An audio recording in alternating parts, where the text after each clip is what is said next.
defend from all our foes. Through the crucible unscathed, we passed victorious. Our trumpets pealing the glorious song. Play it, sing it, all hail Biafra.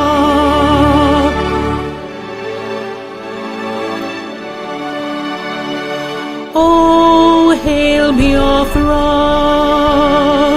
We shall always remember all that perished in the struggle for our freedom.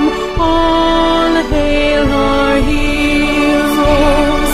Our prayer shall be known both day and night.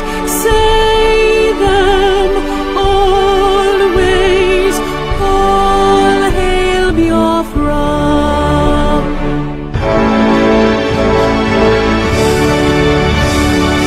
All hail Biafra. Now our star shines everywhere. We crave humility. God guide and protect us all. All hail your wisdom, shielding us from fury, unleashed by your anointed might. Biafra, Biafra, shining forever.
In the heart of Biafra's land, where courage blooms, Mazi Nnamdi Kanu stands, defying darkened tombs.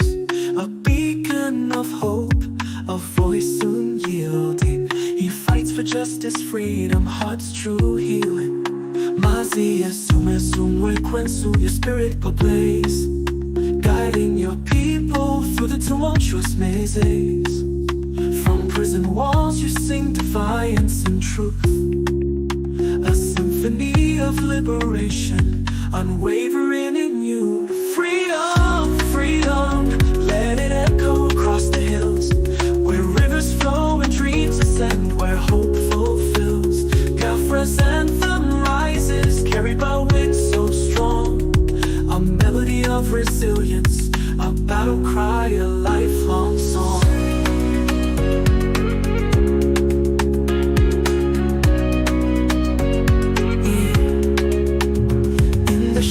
Chains may blind, but not the soul. Mazi Nnamdi Kanu, your purpose takes its toll. The world may turn away, blind to your plight, yet your flame burns brighter, igniting the fight. Behind prison bars you weave tales of courage, a tapestry of resistance woven without rage. Your words pierce the silence like sunbeams through rain, calling for freedom's dawn. breaking every chain. Freedom, freedom, let it echo across the hills, where rivers flow and dreams ascend, where hope fulfills. Biafra's anthem rises, carried by winds so strong, a melody of resilience, a battle cry, a lifelong song. Life of Soweto, Wekweso, Jode etched in time, a warrior for justice, a poet of rhyme. May your spirit soar beyond prison walls, and may Biafra's freedom ring as destiny calls.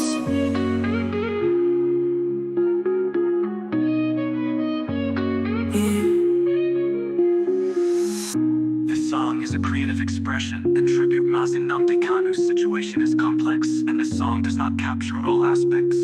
Let us continue to hope for justice and peace. Dun dun.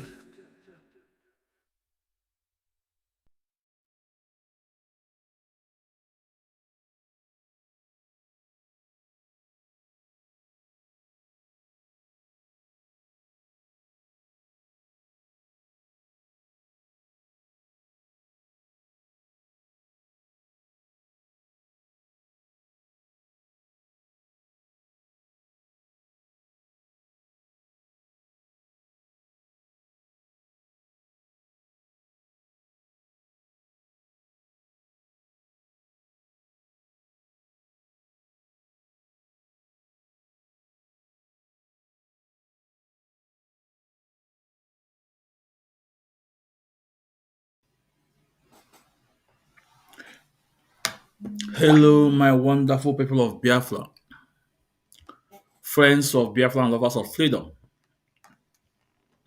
Good morning, good afternoon, good evening, and good night to some of us depending your time zone. This is Mazi Ezumezumwekwensu. So I welcome you to this wonderful edition. Please endeavor to welcome others. It's very important. We are live at our various platform. We are live on X Ando. Benjamin Chukwudi Ezumez on X Ando. We are live on YouTube. Ikechukwu Ezumezu. We are live on YouTube on Ikechukwu Ezumezu. If you are not subscribed on our YouTube, please, it's very important you subscribe on our YouTube on Ikechukwu Ezumezu. It's very important. We are live on our three pages on Facebook. Mazi Ezumezu Nwekwensu, Ikechukwu Umadi Ezumezu, and Ikechukwu Ezumezu. These three pages are our pages. We don't upload fake accounts. Bam. So as I welcome you, please endeavor to welcome others, and as you come in, it's very important you share our program and invite your loved ones, and you indicate yourself that you're here so we're able to recognize you. Today's program is going to be unique. We have one of high IPOB principal officers from America, IPOB National PRO, USA, Mazi Emeka Iwagu is here with us live. On the topic we're going to take today, who are those responsible of kidnapping IPOB leader Mazi Nnamdi Kanu? Let's bring him in, and at the same time, I want every one of us to wish him happy birthday, because yesterday was his birthday. Yesterday was his birthday. Mazi, happy birthday, Mazi. Happy birthday. Mazi, thank you so much. Yeah. Happy birthday, Mazi. You know, Thank we you. we pray may the blessing from Chukwu Okike Abiyama, long life, Aluisike, and blessing upon you and your family, Mazi. Happy birthday once more, Mazi. Thank you, Happy, sir. happy Thank you. birthday. Yeah. So, Mazi, you are welcome to the program. Please introduce yourself, Mazi. Okay. Yeah, Mazi, my name is Emeka Iwagu. I have the privilege of serving as the national PRO for IPOB in United States of America. Mazi, as we proceed, I hope, or I wish that you have you can send out link to those who are willing to contribute on this topic, or those who want to ask questions. And as we delve into this important topic, Yeah. this is a part of the topic that the questions most people did not ask. When Oyendu was kidnapped, a whole lot of people got emotional and weren't thinking properly. But as the case progressed, eventually we have come to the point when this question is being asked officially. And the question is being thrown at those who are holding Onyendu. It is a very simple topic to get into. You don't have to know anything about it. You don't have to have any philosophy or insinuation or anything. You don't have to be positive about it or negative about it. Just follow the trend. What questions are being asked, statements people make, and probably it may lead you somewhere. You just have to connect the dots and see where it takes you. No issue, no opinion is correct. No opinion is false. People can come in and say what they know or what they think. And from there, we connect it and see what we have. Because now, officially, that question is being asked. We are going to look at the responses given to that question and connect it to what we must have had when Onyendu was kidnapped in Kenya and renditioned to Nigeria. So people got him and handed him over to some people. And from there, some people are holding him till today. So the question we're asking is, who got him? Who transported him? Who did they hand over to? At least all these three group of peoples, individuals, must have something to do with the kidnapping, the retention, and the holding. And that is where we are today. That's the question we have to ask and answer. Thank you, sir. Yeah. Mazi, you are welcome. You are welcome. Ndewo. No. The question we're asking Biafrans and non-Biafrans and the world at large, who are those responsible for IPOB the Mazi Nnamdi Kanu? Because as we have it now officially, Interpol have denied getting involved of whatever happened to Mazi Nnamdi Kanu. The second one, again, the DSS say that the activities is limited to Nigeria borders. They work within Nigeria, not outside the border of Nigeria. So we're asking, it's a very important question we're asking. And for those that are watching us, after some little time, we're going to put out link. If you want to come in, you come in. But remember, your camera must be open. It's very important. So we're asking this question. Who are those? Who are those that's responsible for what's happened to Mazi Nnamdi, for the kidnapping of Mazi Nnamdi Kanu? But before we continue, we must recognize Mazi Chiezoku. Mazi Chiezoku, you are welcome, sir. You are welcome. And Balon, you're also welcome to the program. You're also welcome to the program. Dewo, you're also welcome. So, but Mazi, before we continue, let's play this video from the Interpol. You know, it's very important. Let's play this video and hear from the man, the people himself.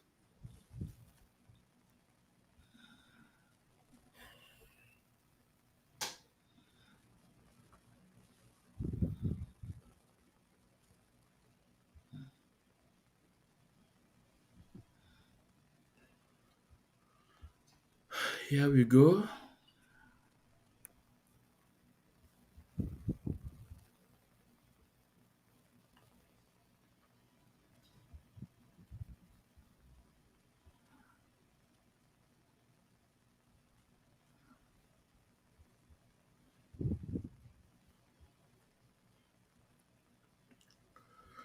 So Biafrans and the world at large, you know, the video you're about to watch now is not a recent video. I think this was last year.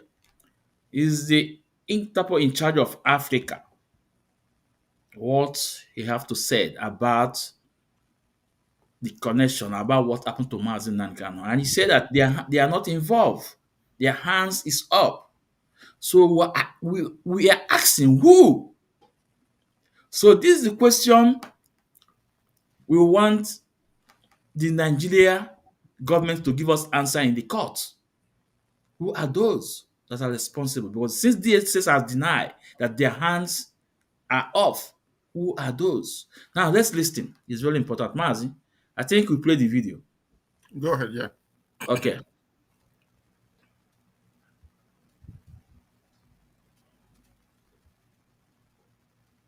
At which the Interpol International and Interpol Nigeria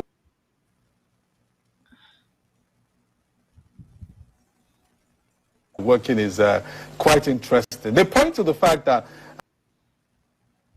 Nnamdi Kanu, the leader of the proscribed group, Ipob,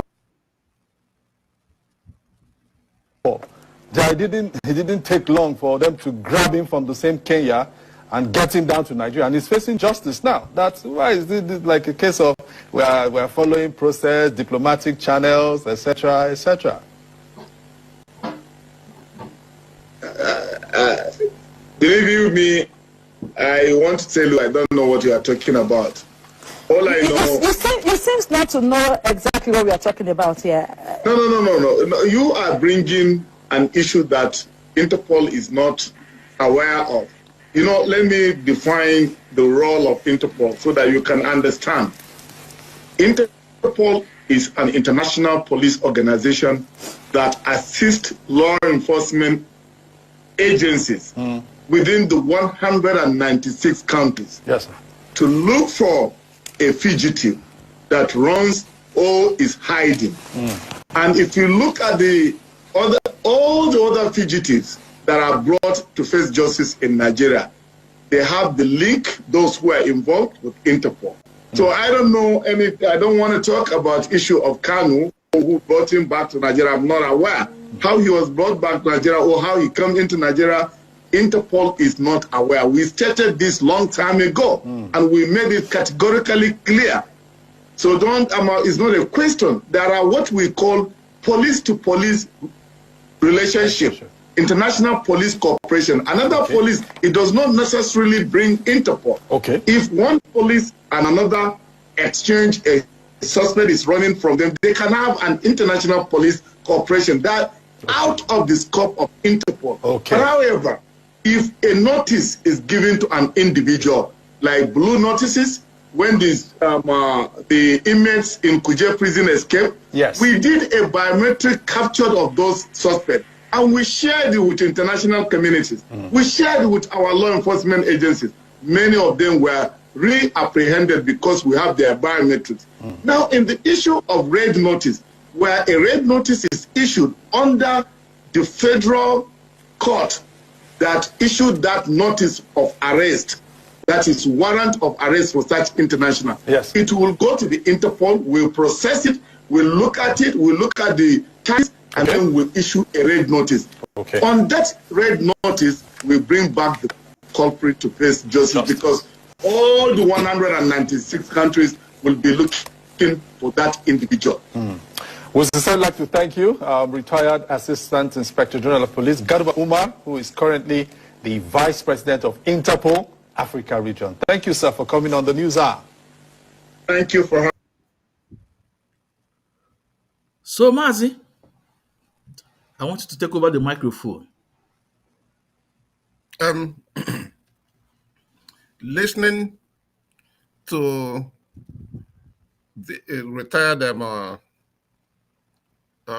deputy IG or IG, you see that he wasn't forthcoming.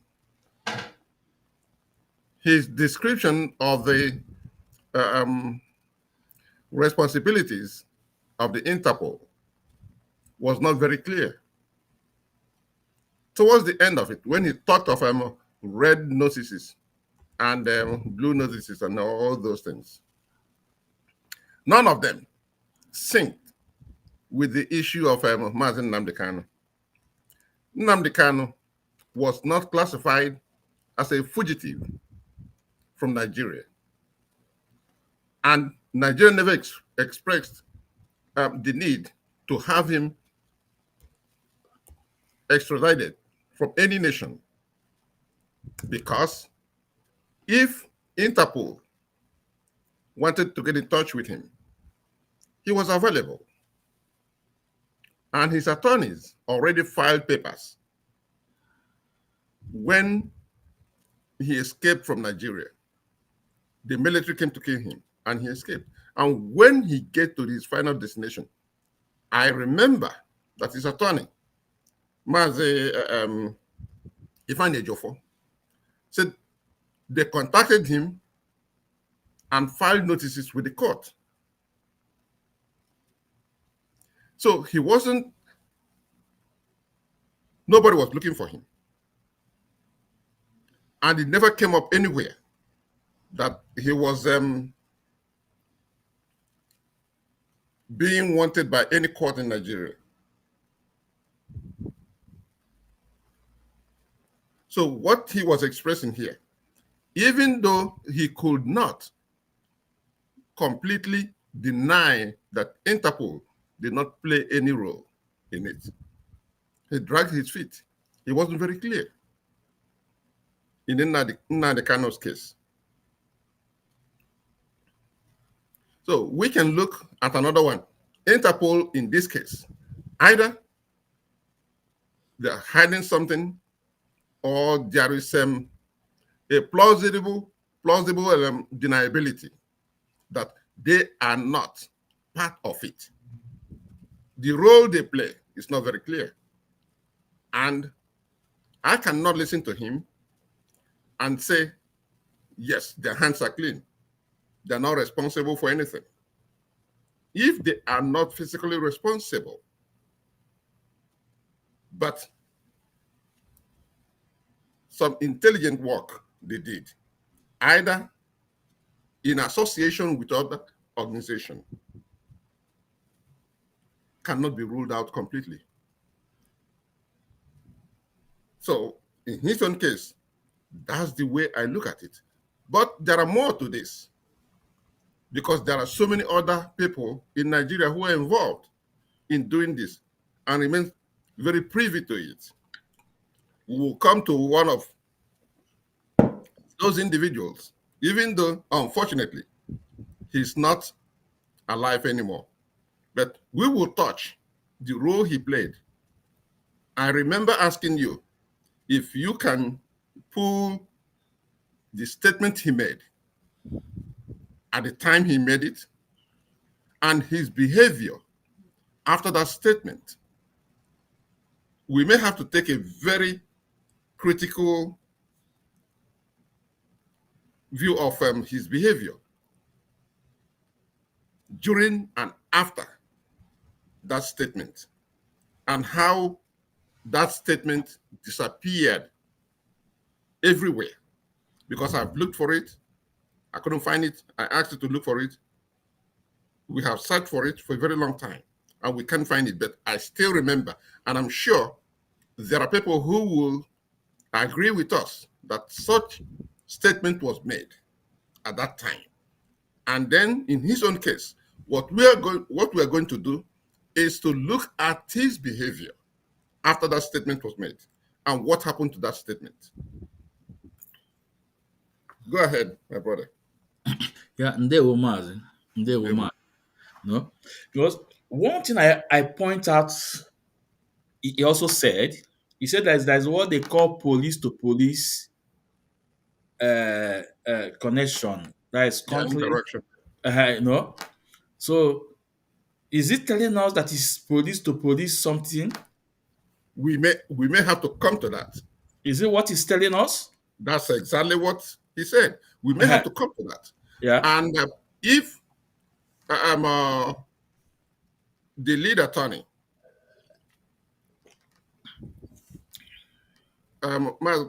Kanu Agabi, Yeah. if he follows that questioning, that line of questioning, as the case progresses,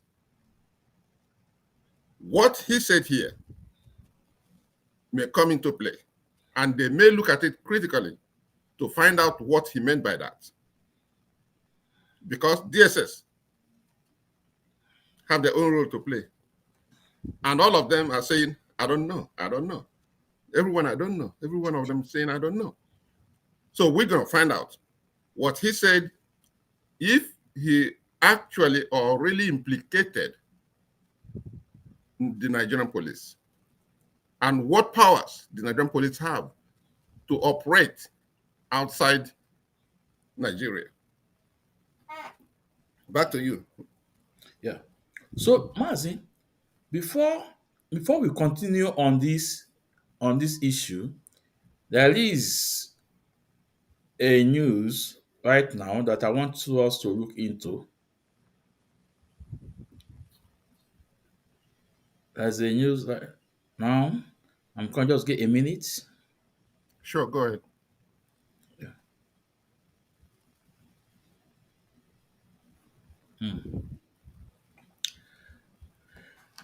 There is a, a, a statement from Avid to national security Nuru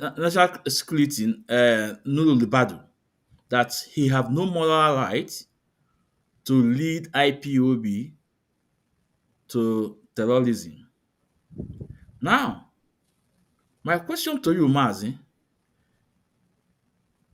did Libadu, is a currently national advisor right now. Did he have uh, that power, or is it wise for him, being the chairman, being a security advisor, to issue this statement? Why he know that this issue is in court? But I want to bring it up. You know,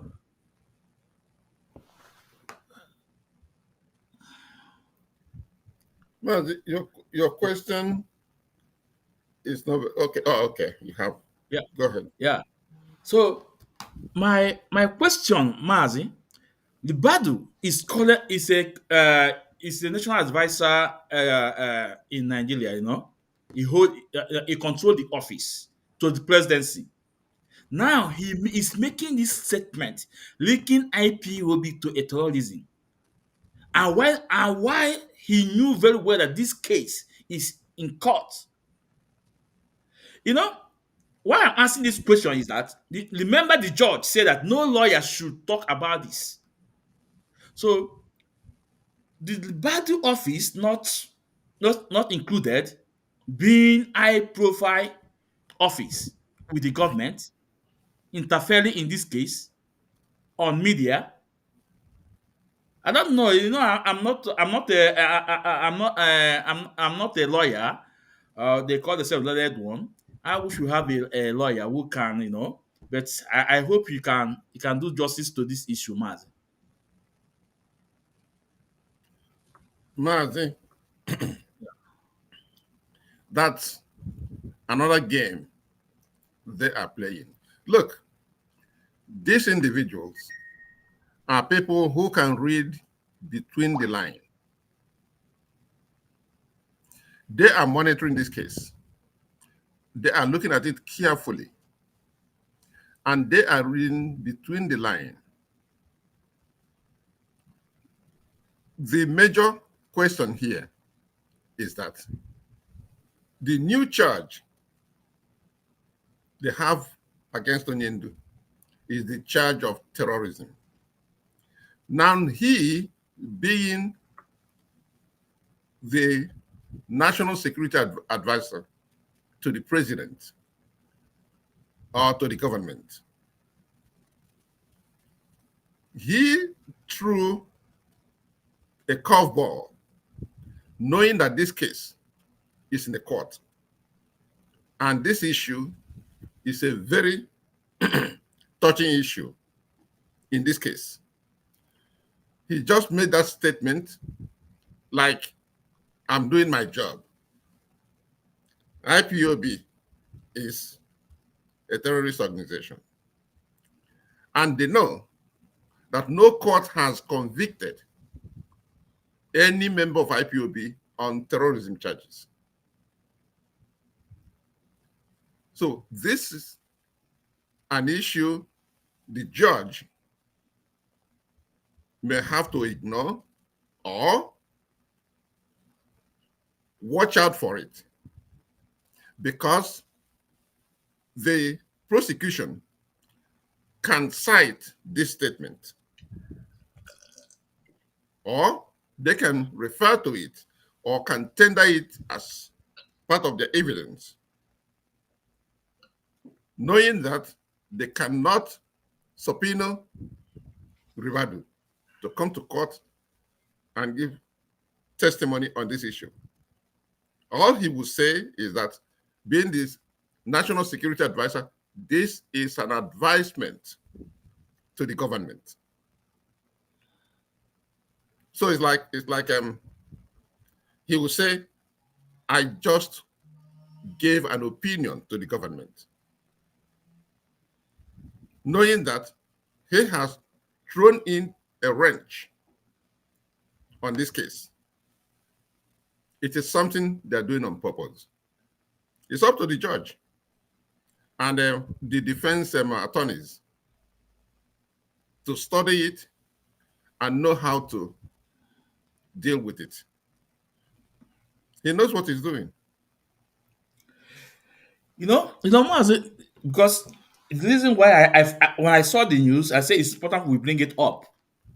Because before now, they say Ahmed Tinubu don't want to get involved because this case is in court.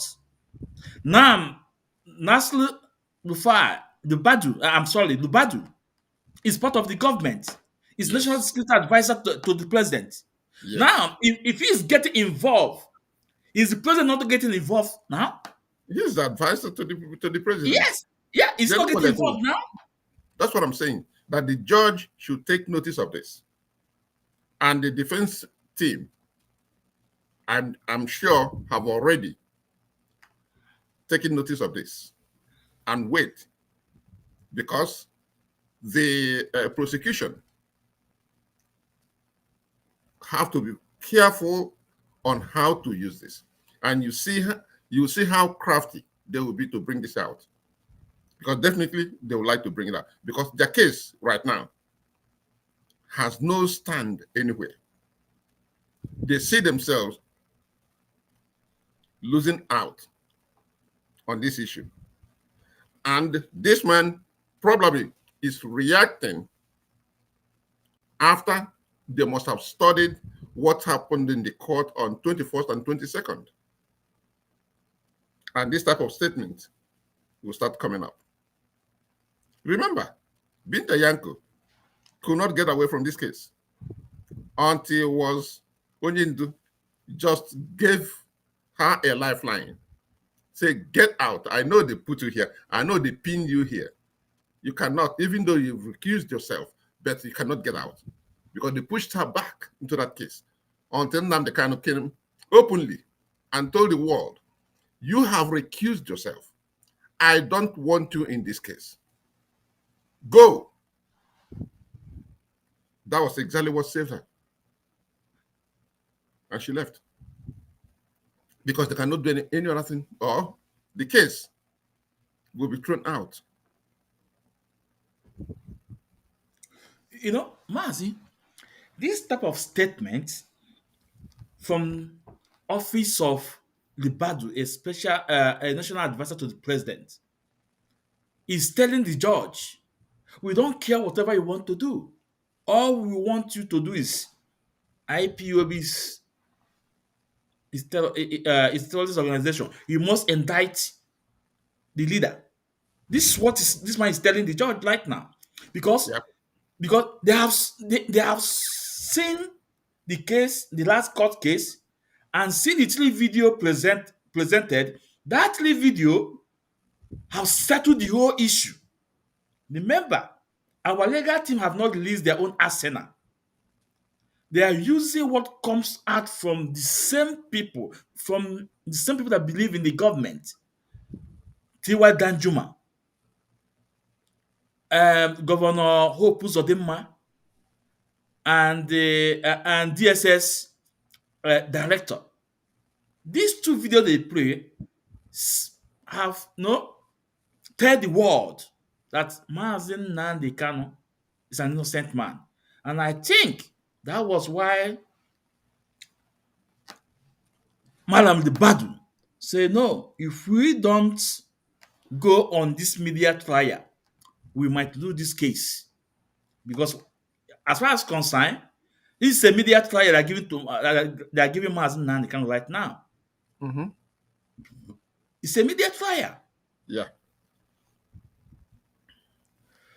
We want every IPOB, every Biafrans, if you're on Twitter, please get hold of this post from it's all over the mainstream newspaper in Nigeria. This day, this day.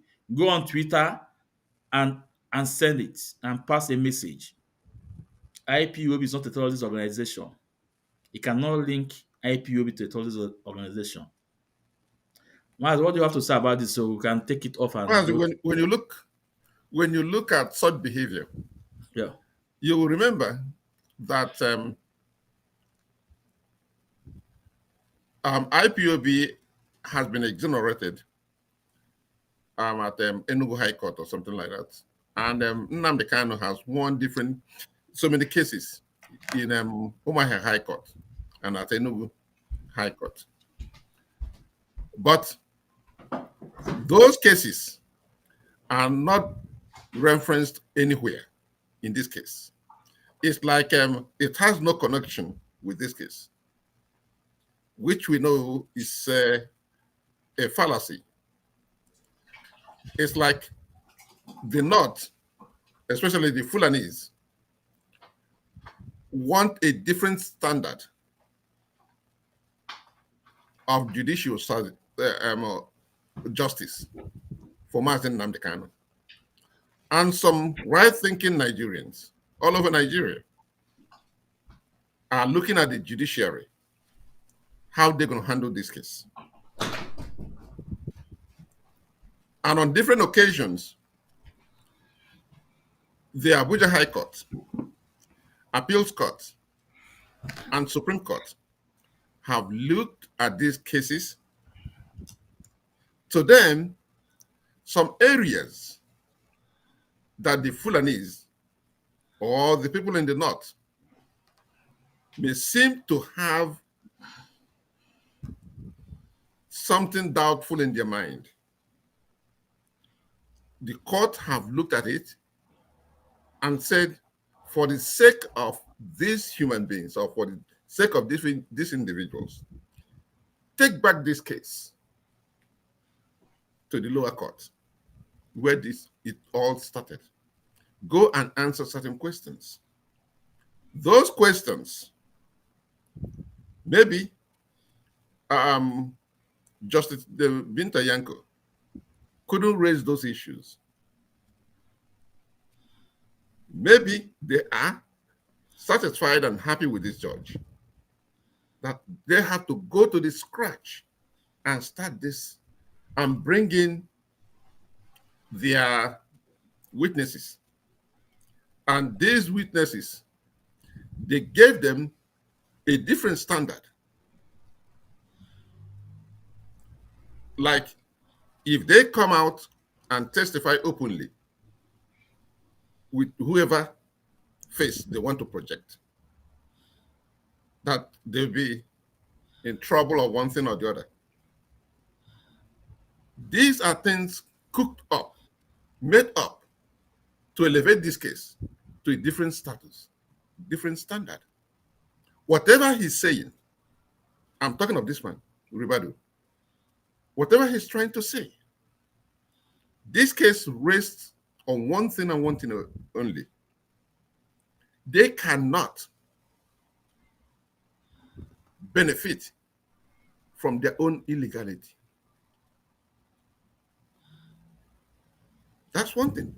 But the defense team that is handling this case, they say, we know that, but let us dance to their music. Let us give them what they want and see if we can get some level of satisfaction from them.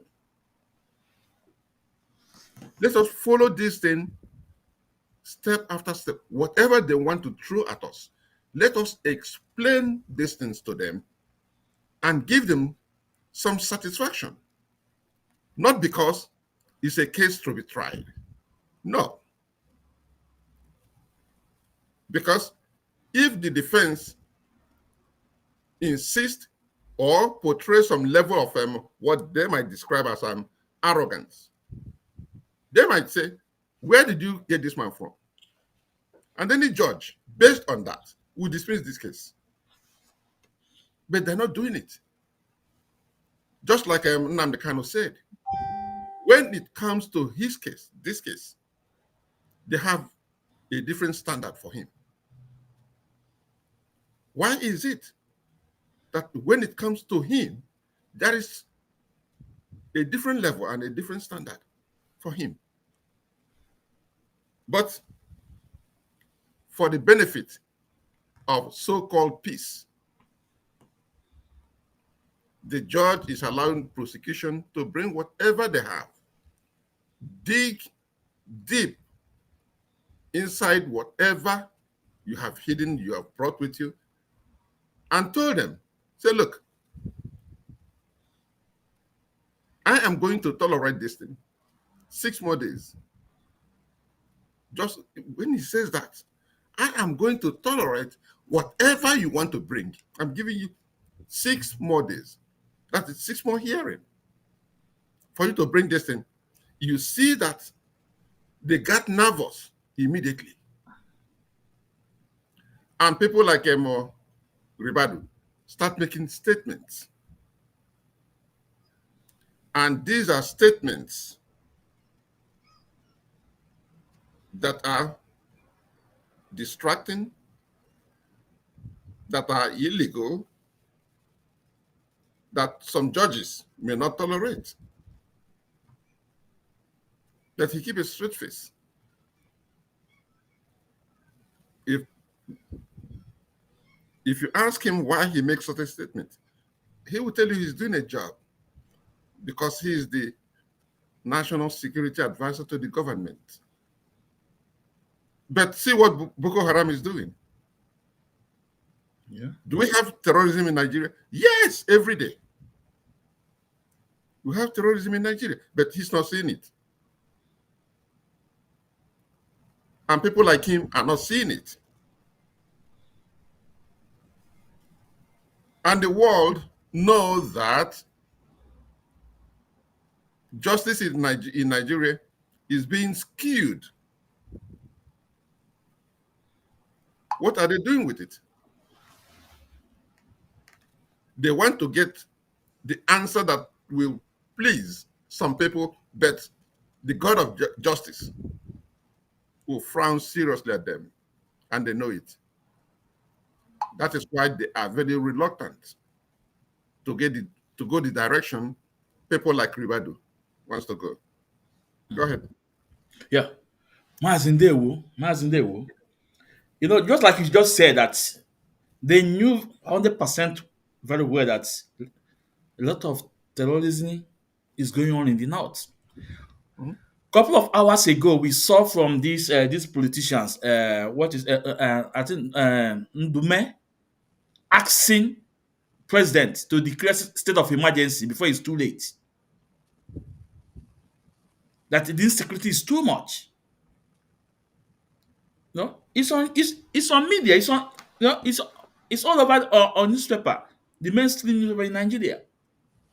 It's asking President Bola Ahmed Tinubu to declare state of emergency that the insecurity is too much before it get out of hand. But they don't want to solve that problem. But they are busy trying to connect terrorist charge to our leader Mazi Nnamdi who have done nothing. Who have done nothing wrong. That whatever he's doing it under the habit of Nigeria law and international law and UN Charter. So why must Lubadu make this statement at this point in time when this issue is in court and it's getting tough? Why? Because it's like their persecutor have learned to him say, Oga, so these people they don't carry our hand go up. Oh. You have to do something. Because as far as I'm concerned, in as much I'm concerned, this is media flyer they are giving to Mazi Nnamdi Kanu. This is just a message to the judge that look at what we want and this is what you have to do. Let's watch what is going to happen on 28th. Because just like he said, they will find one way or the other to bring this issue in the court. They will find way or the other to bring this issue in the court. In the court. Okay. Let's go back to our previous topic. That who are those responsible for kidnapping of IPOB leader Mazi Nnamdi Kanu? Interpol say no, they are not the one. Now, DSS say they are not the one. So who is responsible? We want to know. but Mazi, Yeah, go on. let me bring this issue to the center of the whole thing. Yeah. When Onyendu was brought back to Nigeria, I remember I've asked you this question. You searched for it, you couldn't find it. I've raised it, but I can't find it anywhere. Senator Ifeanyi Oba made a statement. Even though his statement was willingly made, Onyendu, in his usual manner, saw that statement Ifeanyi Oba made got him in the throat, just like a big bone lodged in his throat. He could not swallow the bone and he could not dislodge it and cough it out. I'm sure he got into trouble within his cloud and his circle of friends, and they started doing something about it. And that is why people like you cannot find that message anywhere. People like me cannot find that message anywhere. Ifeanyi Ubah made a statement at the time that because he was being accused of providing the jet, the private jet with which they returned Onyendu to Abuja. Ifeanyi Ubah made a statement. He said, "It is not my jet. The jet belongs to my friend." That was his statement. I had it, and I'm sure some people who are listening to my statement today had it also. Then, after that, Ifeanyi Ubah became desperate. The picture is still very clear in my mind. Ifeanyi Ubah wanted to get his way into the court, maybe to distort the statement he made that was gathering momentum, either to speak to Mazi Nnamdi Kanu to save his face. But it wasn't possible at the time.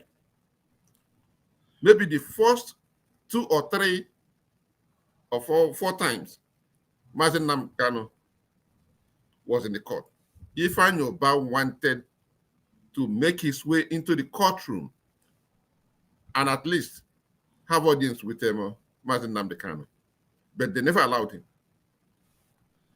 He did not stop there. He continued working hard at it until finally either the message got to Onyendu and he gave him audience.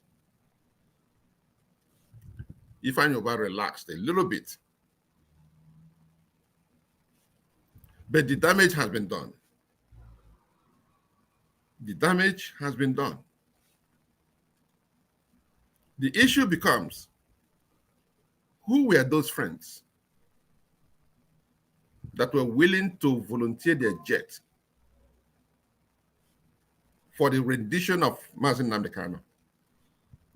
He stopped there because I know he was stopped by some of his friends within the group to shut up. And I'm sure he either explained himself, so to say, to Onyendu, who gave him a escape route. Because I know I overheard that Onyendu at some point said that our people are not responsible for his rendition. Something like that. And Ifeanyi Ubah relaxed until his death. He could not take that thing off his neck. He was uncomfortable with it. I've been waiting for a time like this and wish we could find that thing before we can pop that question. Whose jet was used in that rendition? If we can answer that question, probably we may know where to direct this question. And the question will be, who assisted for your services for this rendition?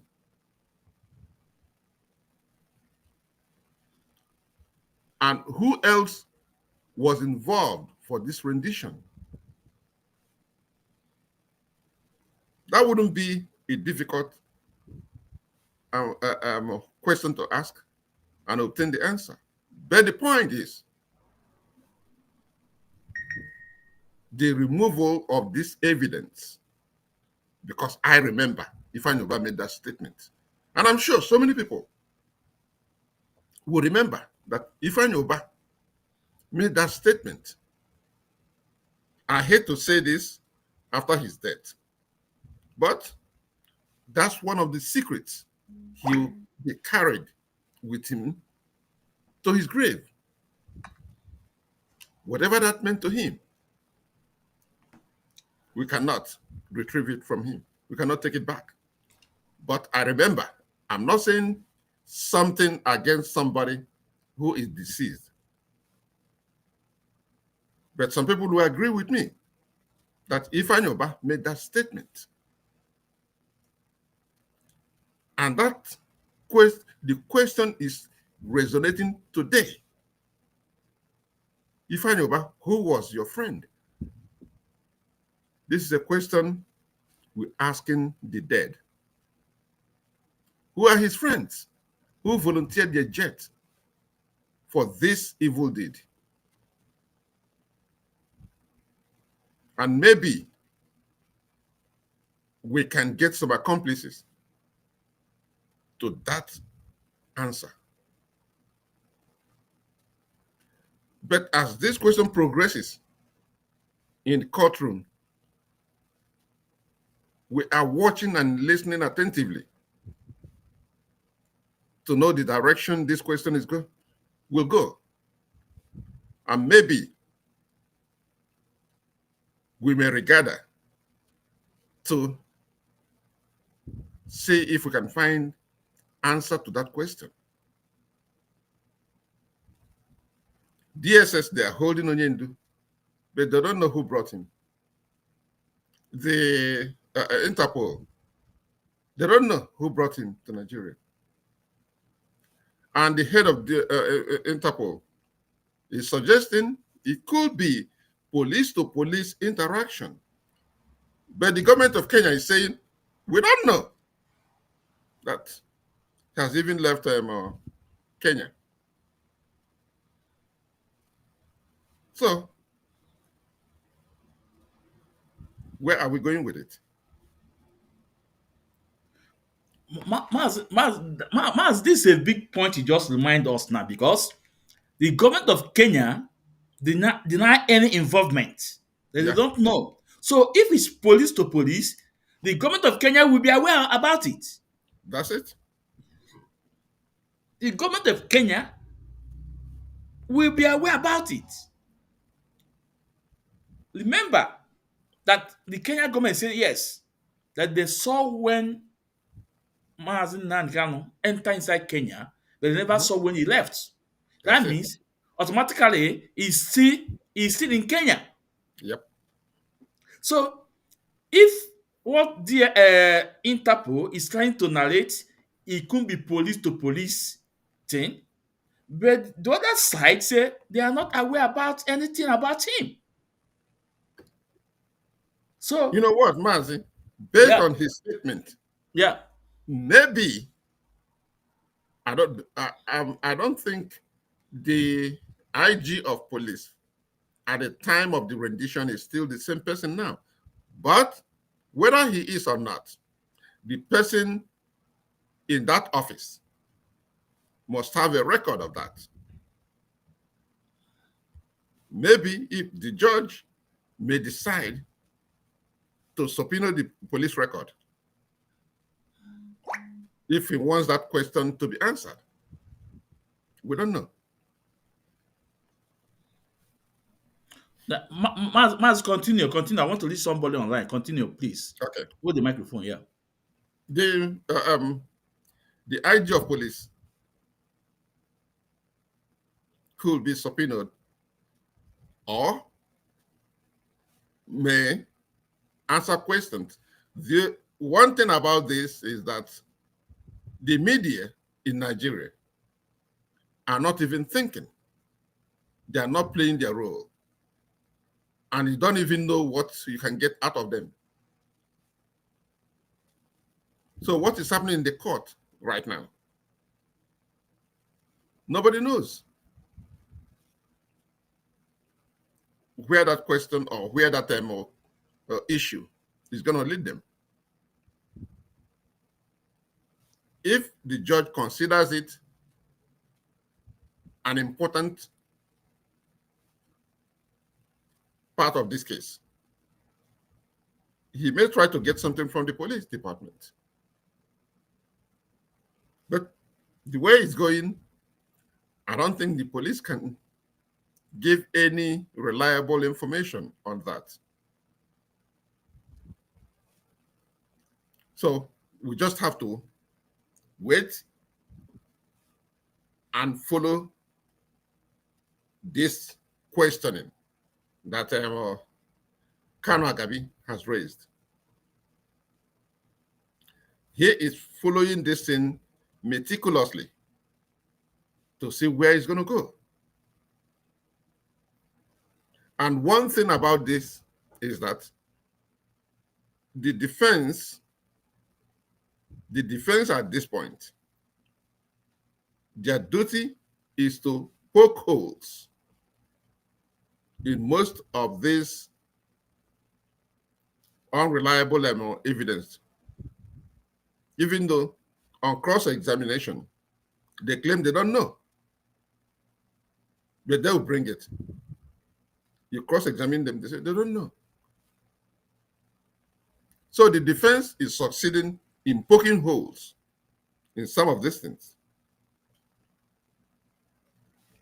Where the damage is going to come, where I'm waiting for to look at is how the end and then the defense start their game.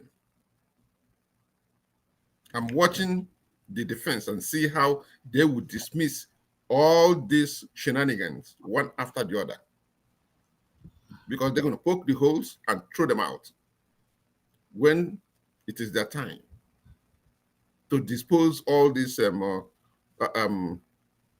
Banana Republic evidence that they're bringing to the court. They're going to poke holes and throw them out, and then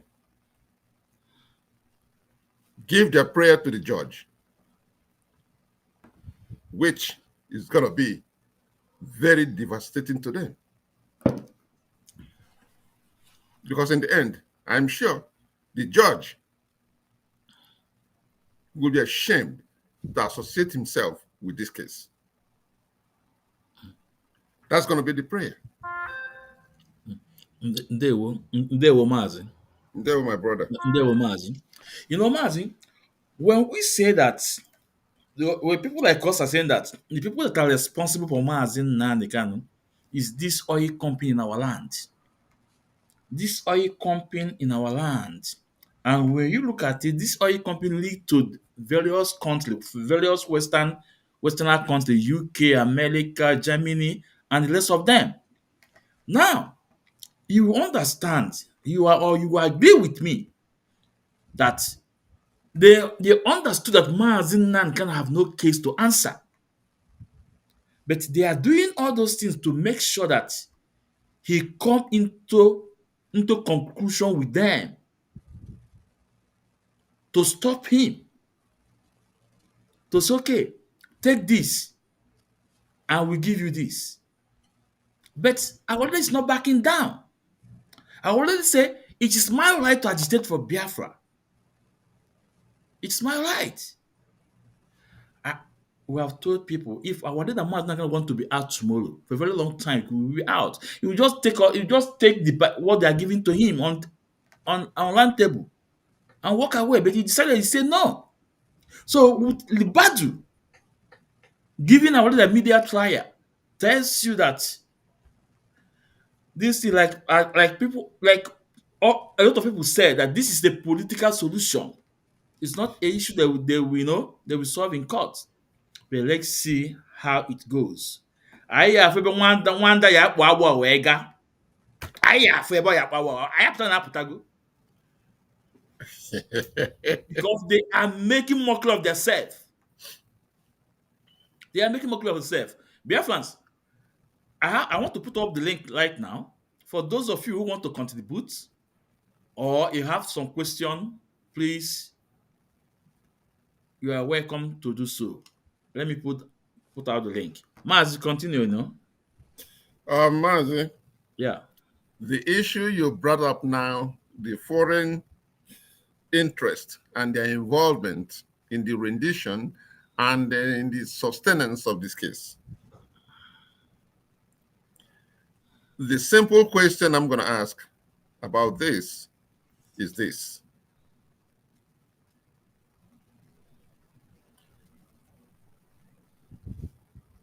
Nigerians are aware of the fact and have been informed, even though most of us don't think properly or don't have the capacity to think very well, or are shy of assimilating an assessment of truth. DEA, the Drug Enforcement Agency in United States, released a statement to Nigerians, and that statement informed them that their president is an asset of CIA.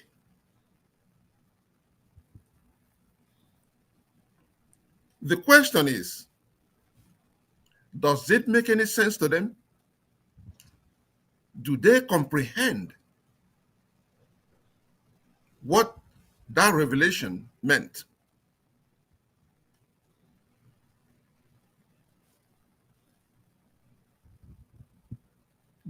Does it tell them anything about their government?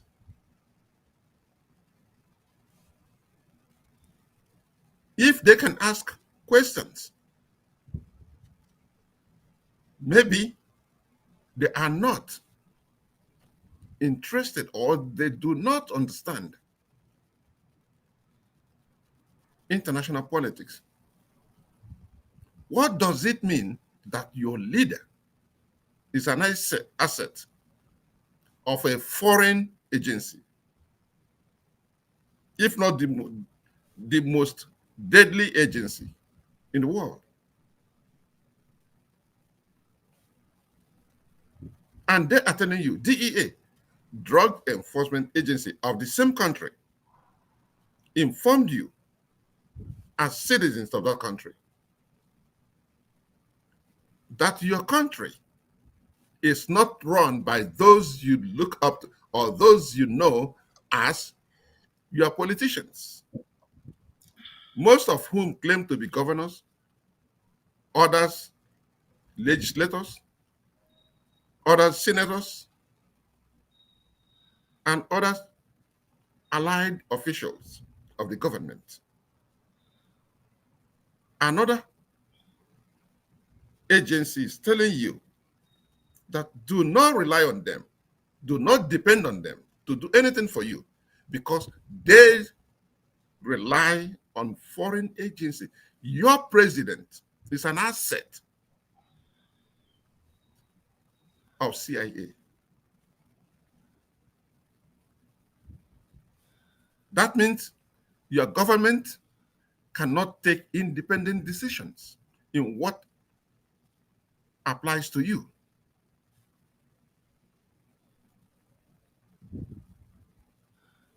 If the government of, or if the people need a huge hospital, that agency would decide whether it is possible or not, whether he can do it or not, or he plans on a budget.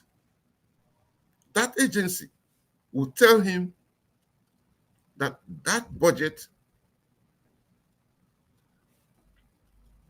cannot be applied in what you told your people you're going to do.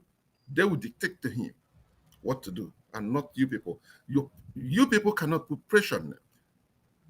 Now it's not. There is not any reason why they behave the way they do. They cannot interact with the people. They cannot look at the press and take questions from the press because you don't have a mind of your own. Before you make any meaningful decision to the people who call themselves Nigerians, you better call us. Because if it goes contrary to what we want to happen there, you are in deep shit. That's what they're telling you. There you go, Mazi. There you go.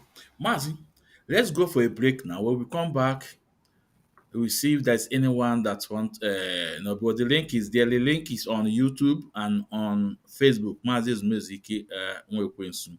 Let's go and break, Mazi. We'll be back soon. Yeah.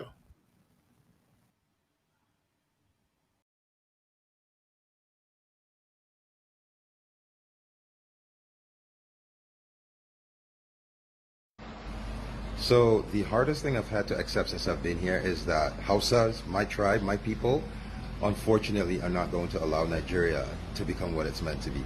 The mindset of the northern Nigerians are going to destroy this country. I'm sorry to say it.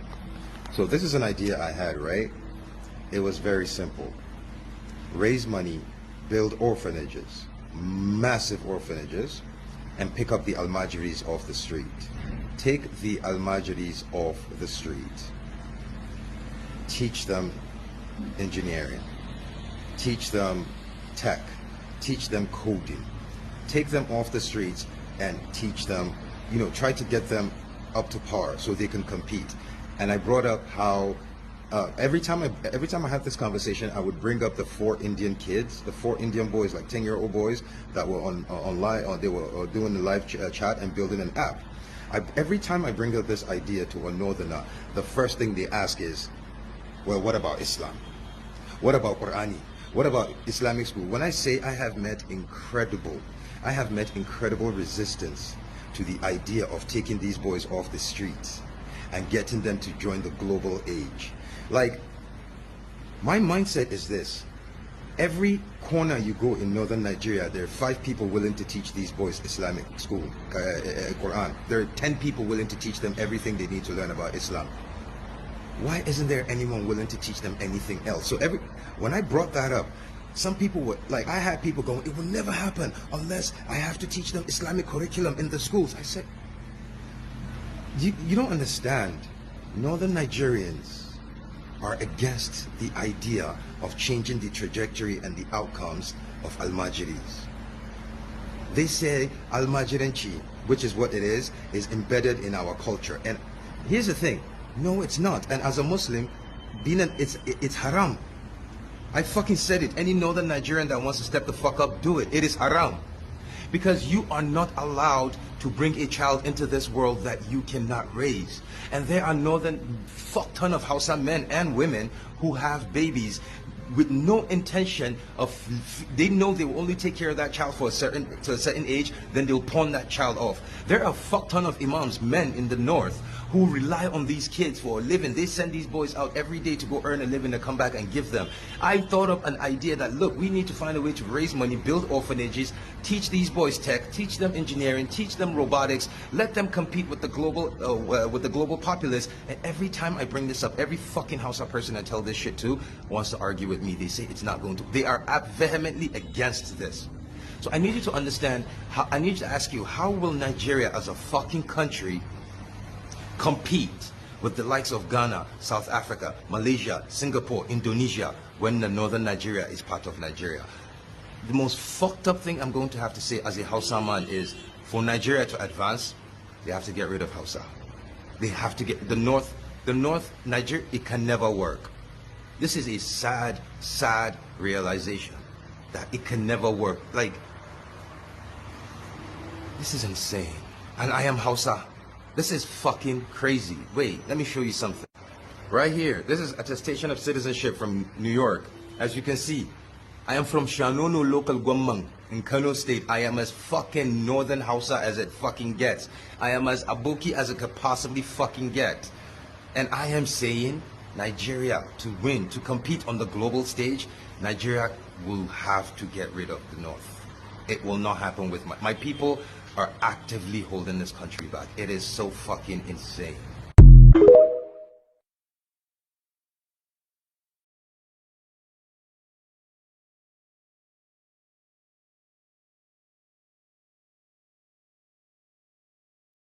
A 7-year-old boy named Nnamdi Stephen survived a massacre in Plateau State last week. His father was shot dead. His mother's arms were chopped off. His siblings were beheaded. And he too was struck, slashed in the neck, but he survived. Over 56 people were killed that day. Over 5,000 are now displaced, cramped into churches, yet silence. No religion promotes any sort of violence, talk less of killing. This is pure evil. This is pure evil. And we need to stand against it collectively as rational human beings. Condemnation must be collective, and silence is complicity. In Nigeria, we keep quiet. We keep quiet until it affects us. We keep quiet until it comes knocking at our doorsteps. We adapt, we don't act until it concerns us, and we can't keep waiting for that to happen. So let's call them what they are. They are murderers. They are killing for fun. They are worse than terrorists. They are psychopaths. So disarm them, arrest them, give justice to the victims, and give healing to the survivors. Enche survived, but Nigeria won't until we all speak up. This is not about religion. It's about humanity.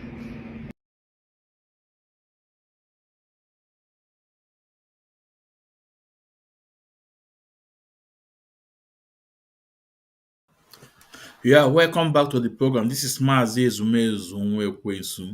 As I welcome you once more, please welcome others.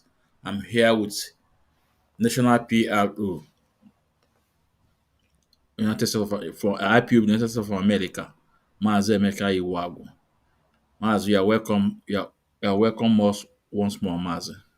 You are welcome. You are welcome, Mazi. Yeah. So, Mazi, because of this issue of the Badun, I put while we are on air, I make a lot of call to lawyers and and so nice. I got one. Our own barrister, our golden voice barrister, Ikechukwu, Honor JP, JP, and he sent his voice record. So this voice record, I think, is worthy to play. Let's listen to what he said about what Libado is doing. Let's listen to him. As a witness and say it. And when he does that in court, of course, there will be. Mazindewo, thank you, and good evening from here. This is Barrister Ikechukwu Onoha. Mazi, I think what Ribadu is doing is totally, unlawful and illegal and uncalled for. It is called media trial. Saying the fact that Mazi Nnamdi Kanu, the case he's facing is, the federal government of Nigeria versus Mazi Nnamdi Kanu, as the accused person. And it cannot be said that the federal government is going around in the media instead of giving the honorable courts the opportunity and chance to do the needful. They are doing trial by media. It is not allowed. It is unlawful. However, having said that, whatever Ribadu is saying outside the courthouse is immaterial, is irrelevant, and no presiding officer will take that into consideration. The only thing that the presiding officer will take into consideration is what is being said in the court of law, what is being tested. If you present evidence, of course, it needs to be tested. And he who alleges must be able to substantiate that which they are alleging. You cannot just go to the media and say something, and then it will have a bearing in the proceedings. Not at all. That is what we call hearsay. It is a hearsay evidence, and of course cannot be used in a court of law. So, if I were you, Mazi, I would not be worried because, like I said, he is wasting his breath and his time. As a matter of fact, IPOB can sue him civilly. Mazi Nnamdi Kanu can sue him civilly for defamation of character, defamation of an organization called the Indigenous People of Biafra, as well as the defamation of personality and character of the person of Mazi Nnamdi Kanu. But in terms of the ongoing proceeding, it is futile. He's wasting his breath because whatever he is saying, let him come to court as a witness and say it. And when he does that in court, of course, there will be cross-examination in order for the accused to test the so-called allegation or evidence. And then, of course, the magistrate, rather the judge, I beg your pardon, will decide if such allegation is credible, if there is a meat in it, of course, to use to convict the accused person. But as it stands now, it is a futile, exercise. And of course, like I said, what do you call it, hearsay evidence and such is not usable, it's not allowable in a criminal proceeding. There will Barrister Kechukwu signing off. So, Mazi, it's our own barrister, the golden voice. You've heard the technical part of it. Yeah. Yep. He called it exactly what it is, a hearsay. Yeah. Which is inadmissible in any court of law. That's a good one. Yeah. So, IPOB, Biafrans, it is time. Forget about what happened in 2021. It is time. You know that Mazi Nnamdi is your leader. This is time to come back home. This is time to show them the stuff we are made of. Remember what Onyendu said, Twitter is one of our tools. Let's use it and show the battle what we are made of. Can I say that media? If we can be able to defeat BBC, who is Libadu on media? Let's do it. So, Mazi, on any other thing, I hope you listen to when we go on break, on our break, that comment from that Hausa man. Look,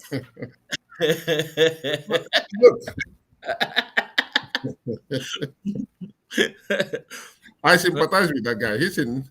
Well, what he said, I noticed that he lives in New York, or he's in New York. Yeah. I sympathize with him. And when you look at the statement he's making, he's telling his people this is 2025. And whether you are embedded in your disgusting culture, or you have something you cannot walk away from, either way, the world is moving on. He's telling his people, the world is moving on. The easiest way, just like he suggested there, is to build orphanages.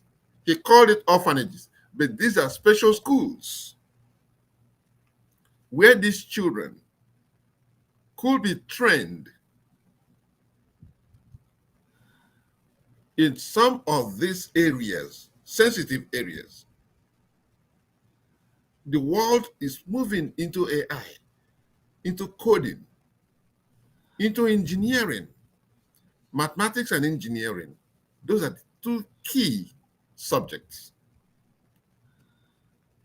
And they are talking about teach them Islamic studies. Teach them this, teach them this. You can see how troubled he is. He is troubled. Don't you see what he said? He said he realized this thing of late, that Nigeria will never work. Look, that the Northerners are holding the rest of Nigeria backward. Look, my brother, look. You cannot grow in isolation. We are living within a community of neighborhood. Look at a neighborhood. Nigeria cannot isolate itself. Look at your neighbor. Look at your neighbors. See what is happening. Look above you. Burkina Faso, Niger, Mali, Chad. And they're coming down around you. Now, see what is happening in Ivory Coast. Togo, of all places. Senegal. It's coming home. It's coming home. Very close to Benin Republic. Even flew over you to Cameroon. All these people are asking questions. They are making statements. They are saying, how are we going to face this? Where do we fit in all this that I have? Everywhere is shaking. Everywhere is shaking. Let me give you a prediction. I'm not a good predictor of incidents or issues. Look, from what he said, he has a big fear. And let me explain from my own perspective what his fears look like. His fears is like a child having a china, a dish, carrying it with both hands and standing on a crossroad. And eventually he drops that dish and the china splashes all over the place, broken all over the place. I remember a poem written by Wole Soyinka. When we were in high school, we studied that poem. The name of the poem, if I remember, even though I cannot quote it accurately the way it was written, the name of the poem was Ibadan. Wole Soyinka was trying to describe how Ibadan is scattered all over the place.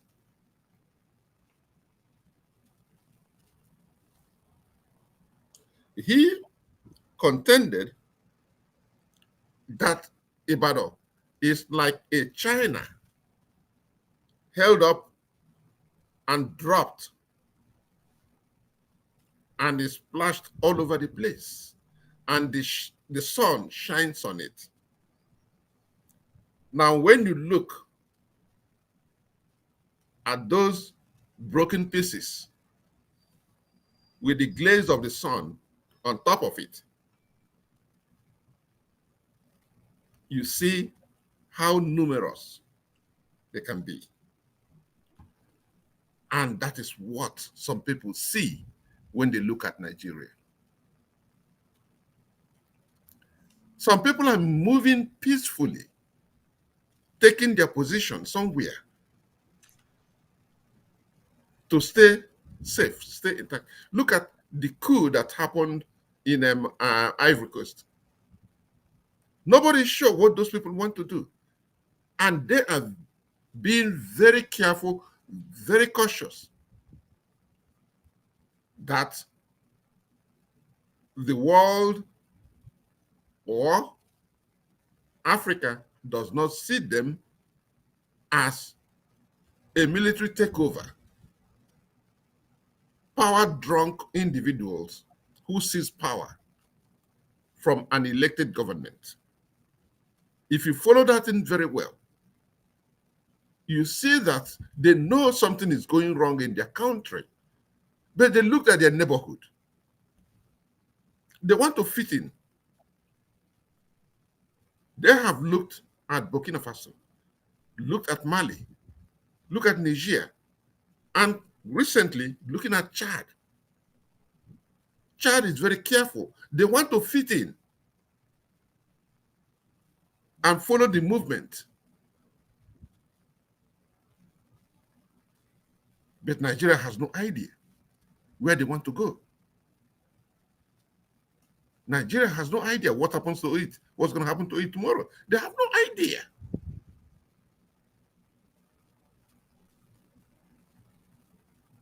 and look at their definition of terrorism. Look at certain individuals. They are our misdirected brothers. Fight against Boko Haram is fight against the North. You see how they look, they have a goal, they have a mission, but their mission is collapsing in their face. It's like they are like children with both hands in cookie jar and cannot pull it out. They are caught with their hand in the cookie jar. Whatever they want to do, whatever may be the reason for deploying Boko Haram all over the South, deploying their foot soldiers all over the place, and claiming they are not there to act. We're not yet. They are caught. They don't know what to do. Do we have to strike? Do we have to move forward?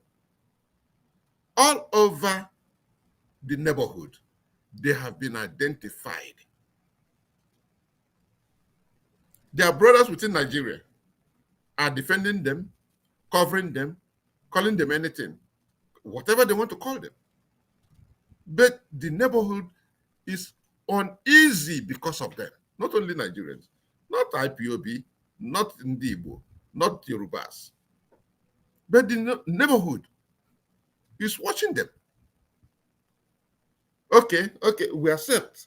We are Nigerians. They are Nigerians. Okay, but what are they doing here? That's the question. Who are they? Oh, they are kidnapping my people. They are destroying our farms. They are destroying this. Oh, no. Oh, there's no police in Nigeria. The law enforcement arm of the government of Nigeria is collapsing or has collapsed. They are useless. Look at Anambra State. Somebody was telling me this morning that Soludo has defined a security mechanism that he put in place, the Akodo or something like that. I said, what is that? Awesome on Akodo. Pesto. That if you do anything they don't want, Soludo will send men with pesto, with Akodo, to beat the shit out of you, beat the hell out of you. That is the law enforcement by Soludo in Anambra State right now. Nkojibido, a woman without a bra or pant, and warrior. That was Soludo's security measures. This time around, Akodo. Maz, come back home. Come back home. I'm looking at this. Soludo, come back home. governor of Central Bank of Nigeria. Soludo, Maz, come employ back people, home. Akodo, to hit people on the road. That means the criminal justice system in Nigeria has collapsed. The police intervention has collapsed. So look at that. Yeah. So Mazi, you can see the video on the screen now. Because we want to tell Lubadu, the people that are responsible, or the terrorism themselves, not IPOB. Remember, some time ago they tell us Boko Haram overlaid military barrack in Polonu and chart away weapons, hardware, and everything. All this is game plan, and they put innocent Southerners on the front and get them by. Now, these are some of the weapons they took away. You probably want to connect terrorism charge to our leader, Chineke Yakpuyoku. Okay, let's watch. Look at.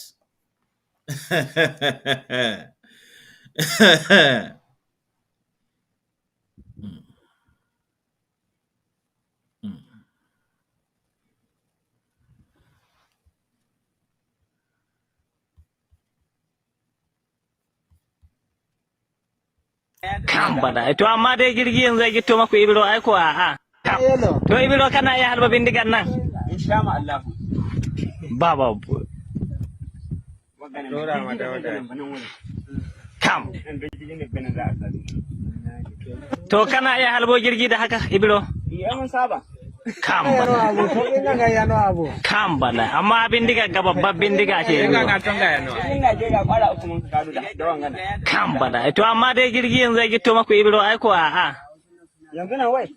In jirgi ya gito maku. Babu, haka kun ka kada wannan jirgin kenan. Kambala. Baba goro ba kai amma anan kun sa amma ana ibilo kun samo kahira bindiga wallahi nan kun samo kahira bindiga kuma na ga biyan da yawa sun kai karshen wanda zago za ku ba kan bada ina to dauda shi yanzu wani abun nan za ku mai to lahi alai Who is this? You see, I told you that I'm going to nap your papa. You see, this is your father.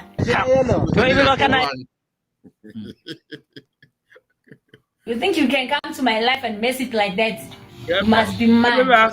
This is your father. I just finished knocking him now. What is that? You see, Baba. Come. So, Mazi,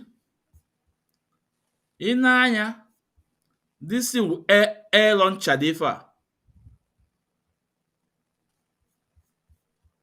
Air launcher. So Nigeria we bought hardwares.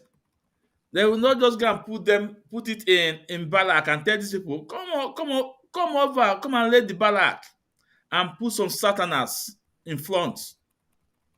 Before you know it, what happened? They overrun them and chattered away all the weapon. All was actually played before we say something, Mazi.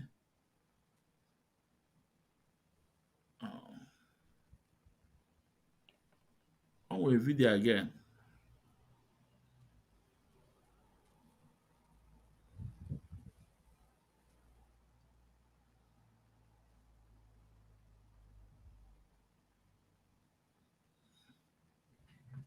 Told you on this platform that they will come for you. You see, let me tell you one thing that people don't know because you don't know history. I forgive some of you because in your schools in the zoo. As I told you before, anything you hear on Radio Biafra is correct. I told you on this platform that they will come for you. You see, let me tell you one thing that people don't know because you don't know history. I forgive some of you because in your... As I told you before, anything you hear on Radio Biafra is correct. I told you on this platform that they will come for you. You see, let me tell you one thing that people don't know because you don't know history. I forgive some of you because in your schools in the zoo they don't teach you anything. I want some people to actually go and sit down and study the history of Islam. Islam is the only religion that has never stopped growing. Islam is the only religion that has never stopped expanding through militancy and war. Others have stopped, only Islam. Islam believes in expanding through war, and that war is coming. Now, I must be put on record. I want you to record this very broadcast and play it all the time for our people to also understand and listen very carefully. And I will say it tonight. And if you come to me in the future, I'll refer you to the broadcast of the 8th of June 2015. And that I made this very comment I'm about to make now at precisely 10 minutes to 8 p.m. in the evening. If ISIS comes down into the zoo, of course they are part of Boko Haram anyway. If they fall, not if they, because they have crossed the lines already. If they launch any attack with the name of ISIS on the zoo soil, if they come to us to give us weapons, I will decline it. I will allow them to kill all of you before we mount any counter-offensive. Let me tell you one thing that you don't understand. Some of you, you claim you went to school, but you didn't go to school. Because if you went to school, you will understand how Islam works. Islam is coming for you. They must come for you. It's a M-U-S-T, must. There is nothing anybody can do about it. Only you can defend yourselves. ISIS is coming, not just Boko Haram, but the real bad people that are coming. They need access to the oil, and they will get it to secure their financial base for their continued expansion within the whole of sub-Saharan Africa. The zoo is seen as pivotal, and Biafra land is where the resources that are looking for is lying in. Some of you cannot reason, you cannot see very well because you're blind, but at least you're lucky. You're listening to Radio Biafra. Very, very lucky indeed. I'm telling you the truth. Or else I can in your blindness. It is that darkness we've come to shed light on, that you can see properly. If they enter the zoo, I will not command this army. And I need guns and I need bullets. I have the men. I need guns and I need bullets. That's all we need. And then we win. I have been sounding this warning. I've been telling you, you think we are joking. They are coming. Your mothers will be raped. Your sisters will be married off as slaves. I'm telling you that now. Right as I speak, write it down. Biafra land will be decimated unless we equip this army to defend us. If we don't equip our army to defend us, in other words, if we don't march this year, it will be very difficult for us to recover. Forget all this nonsense. All these so-called pro-Biafra groups you're saying, Awasa brought them out to confuse you. Awasa brought them out. That is why they cannot say what we are saying or do what we're capable of doing. These are Awasa groups, and you are not listening. That's now I want to morning. You are not listening because the devil has gone into all these idols that you worship. The devil has gone inside you to harden your heart, to blind your eyes that you can no longer see. That day I will tell you to remember the broadcast of the 8th of June 2015. I will tell you to go back to it. I need guns and I need weapons. If I don't have guns and bullets, the army of Biafra cannot defend your towns and villages. The sooner you get that into your thick skull, the better for everybody. You are black people, you don't reason, I know that for sure. But the sooner you take this very message seriously, the better for everybody. Or else you're finished. ISIS is coming. They will enter the zoo and Chad very, very shortly. Not as Boko Haram, they are coming in as their franchise and as their name dictates. ISIS is coming. If you like, you make haste while the sun is shining, or if you like, you can continue to be dumb and stupid. That is entirely up to you. So, Mazi, this message was 2015 from our leader. Our leader said they are coming. He said they are coming. He said ISIS is coming. It was 2015. And this video is recent video. You just attach it. Now, did Mazi Nnamdi commit crime to defend his own people, asking for people to rise up and defend themselves? Look at what I think that man from is a senator now, former senator, is asking president to declare state of emergency that insecurity is too much. Is it not what Mazi Nnamdi is saying? Now Rubadu want to rope terrorism on our leader. Ọkụrụ aka na tipa bụ aja. Ọkụrụ aka na tipa bụ aja. Mazi, yeah. Let me give you my honest opinion to this. That state of emergency, no matter how resounding it sounds, no matter how audible it is to the ruling class, to the senators, to members of the House, it's not going to happen. It will not happen because I don't know if you are following what is happening in Niger. The president of Niger has come out again openly and accused Sokoto, accused 3 other cities in Nigeria where the training of these terrorists take place. They have terrorist camps, according to this official from Niger. Not only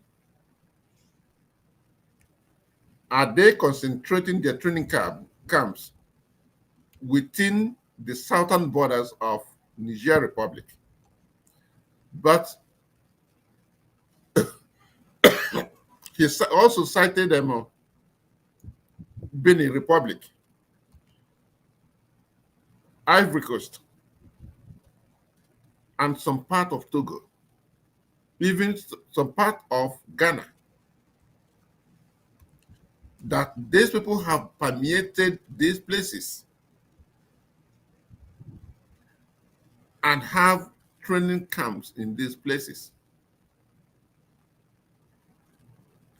Not only are they embedded in Nigeria, because they know that if any resistance takes place in Nigeria, that they could be flushed out or they could be restrained from certain things they do.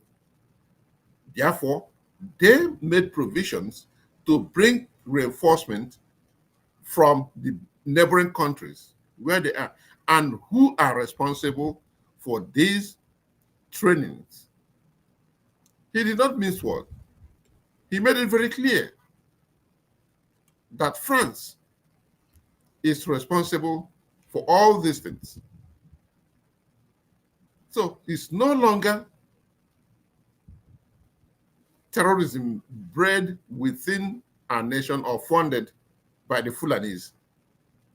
All along, we have accused Fulanese. But when you see the restraint that goes with this thing,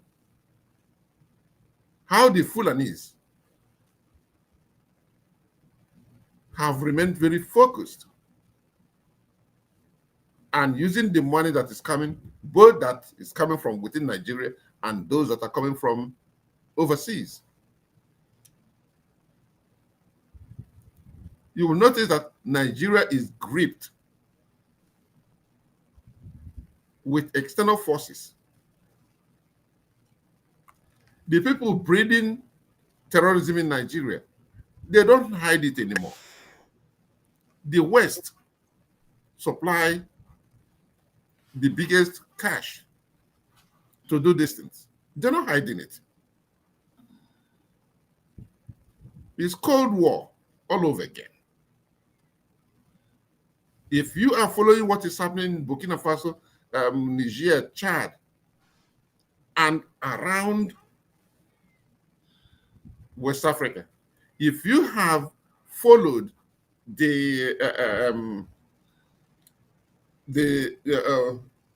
Senate this thing given by General Langley, the American Senate did not hide it.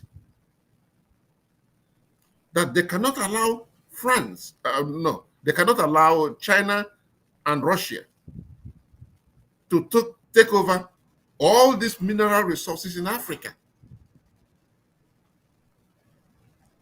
So anybody who is not seeing that and think it is something born locally by Fulanese, the person is making a mistake. These international bodies, they have high degree of interest, and it is scramble for Africa all over again. Anybody who did not see it or hear it or did not study it in history, go back and do some study, because now it is your time. If you think it's not your business, no problem. When it becomes your business, it depends the level of business you have in it. If you survive it, it's not your business. It may wipe you out. I saw somebody posted the picture of a young man who died in the North, Nigerian army, an Igbo guy. Yeah. Yeah. So when you look at it, these are the human beings. Maybe he is 22, 23, 24, 25. It's not his business. Hot blood still flow within him. But he doesn't take into cognizance that the same hot blood flowed within his father and his mother, or his grandfather and his grandmother. But they lived cautiously to attain the age they did. And him, the best way to live his life is to join a useless, uncontrolled military. And he thinks all they have to do, they're just take him down to one of the northern states and dispose him of there. Mazi, if that picture you're showing, if really the message attached to that picture, if we saw what happened. Okay. That it was one of his colleagues, a soldier too, went into the armored car and discharged the pin from trigger, Okay. And he did not know. He was in the middle of the battle. And he pulled the trigger and nothing works. Oh. That tells you that these people they are part of the soldiers. When Danjuma said that military have colluded. Oh. This is the fact. So, Maz, we have less than let me say 7 minutes to go. Let's recap our this thing, our message or our topic. We are asking who is responsible of kidnapping of our leader Mazi Nnamdi, an IPOB leader, because Interpol say that their hand is up. DSS say their hands is up, and the Interpol suggests that it could be police and police. But when we go, if we want to thread that area, police to police, Kenya have told us that they know nothing about it. So who are those responsible of kidnapping IPOB leader Mazi Nnamdi Kanu and extraordinarily rendition him to Nigeria? Who are those? Mazi, We want the issue to come up in the court case. Mazi, let me say this. Yeah. Onyendu played it safe because he knows that our people are not deep thinkers and our people don't think very well.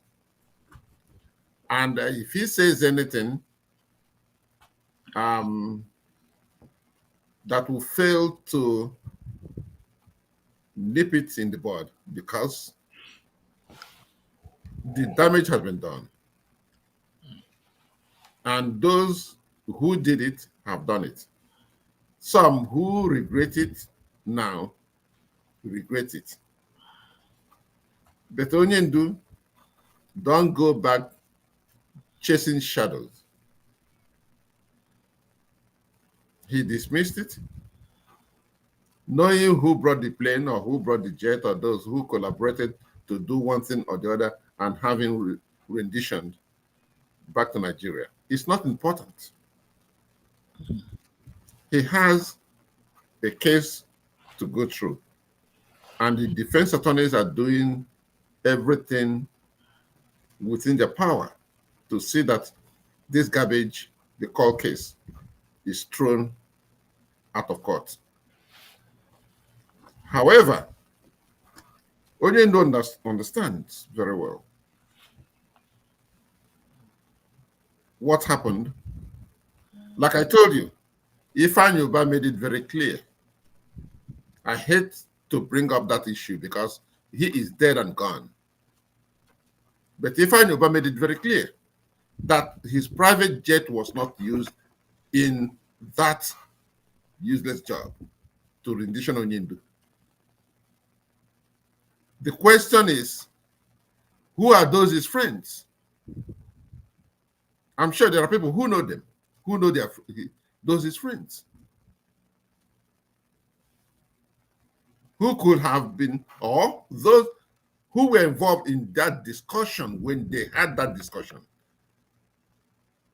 When they were jubilating, oh, we got him, we got him, we got him, we got him. I'm sure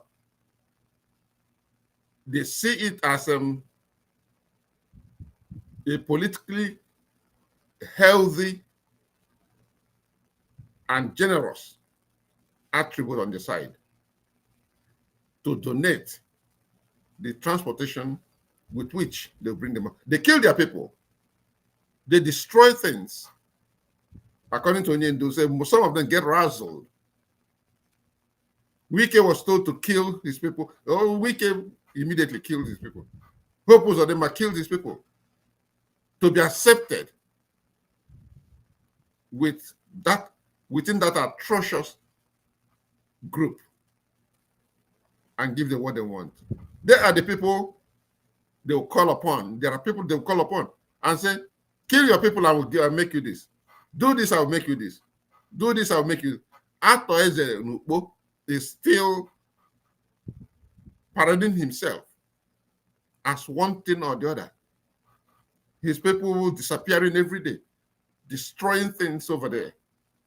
Nobody says anything because the authority is behind them. Tell them what to do. After all, they removed the person who won the election in Imo State and brought number 4 to replace him. Tell him to go and destroy his people. And he hurriedly did that. So that Ifanyoba and his group, we are seeing who will outdo each other.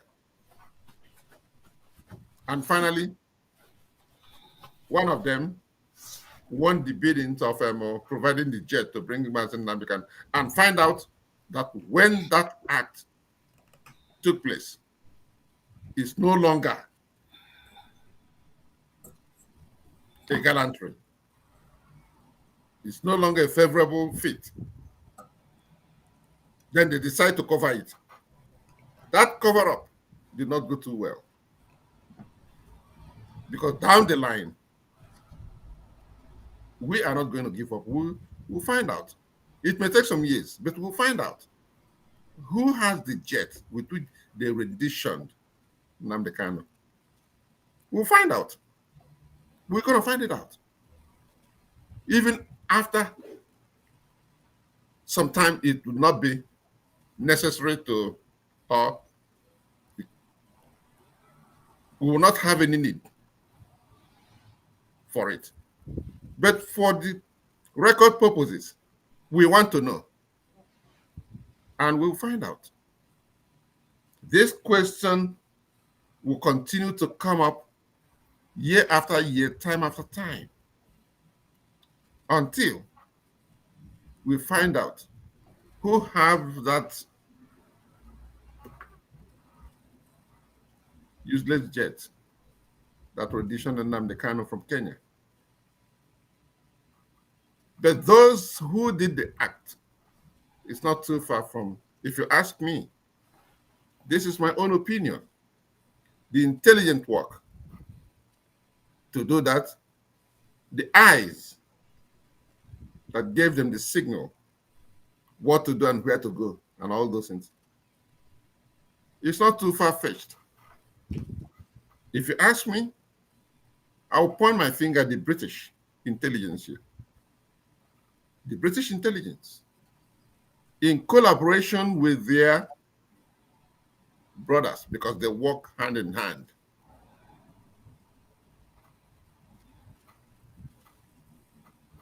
You can link all of them up. You can link all of them up.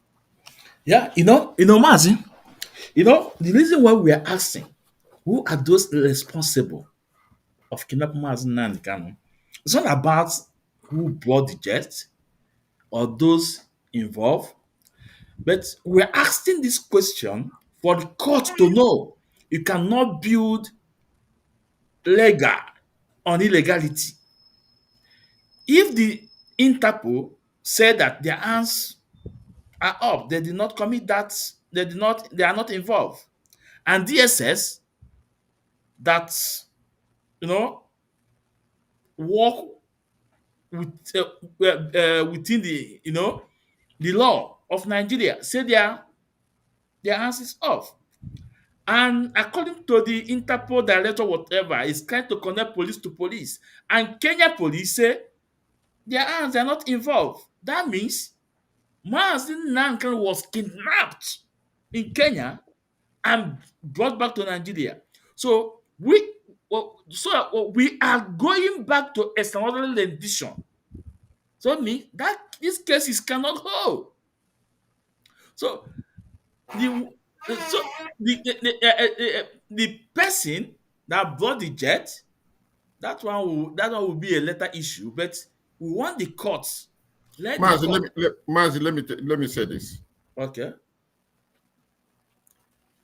I'm yet to see from my studies, my observations, and my case analysis, I'm yet to see a spy ring that has up to 10% legitimacy in their activities.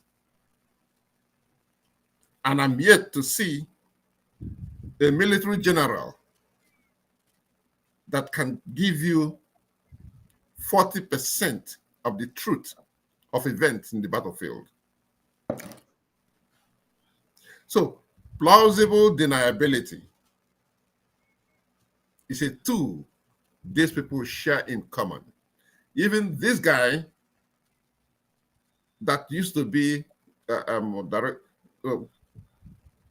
DIG or what, or former IG, that works for Interpol now.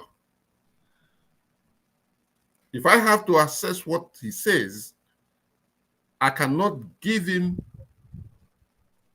up to 20% credence in what he gives to the public.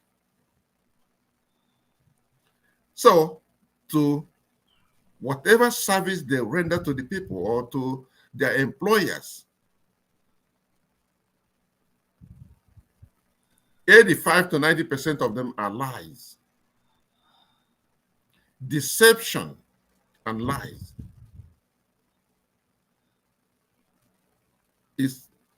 makes up a greater part of their activities.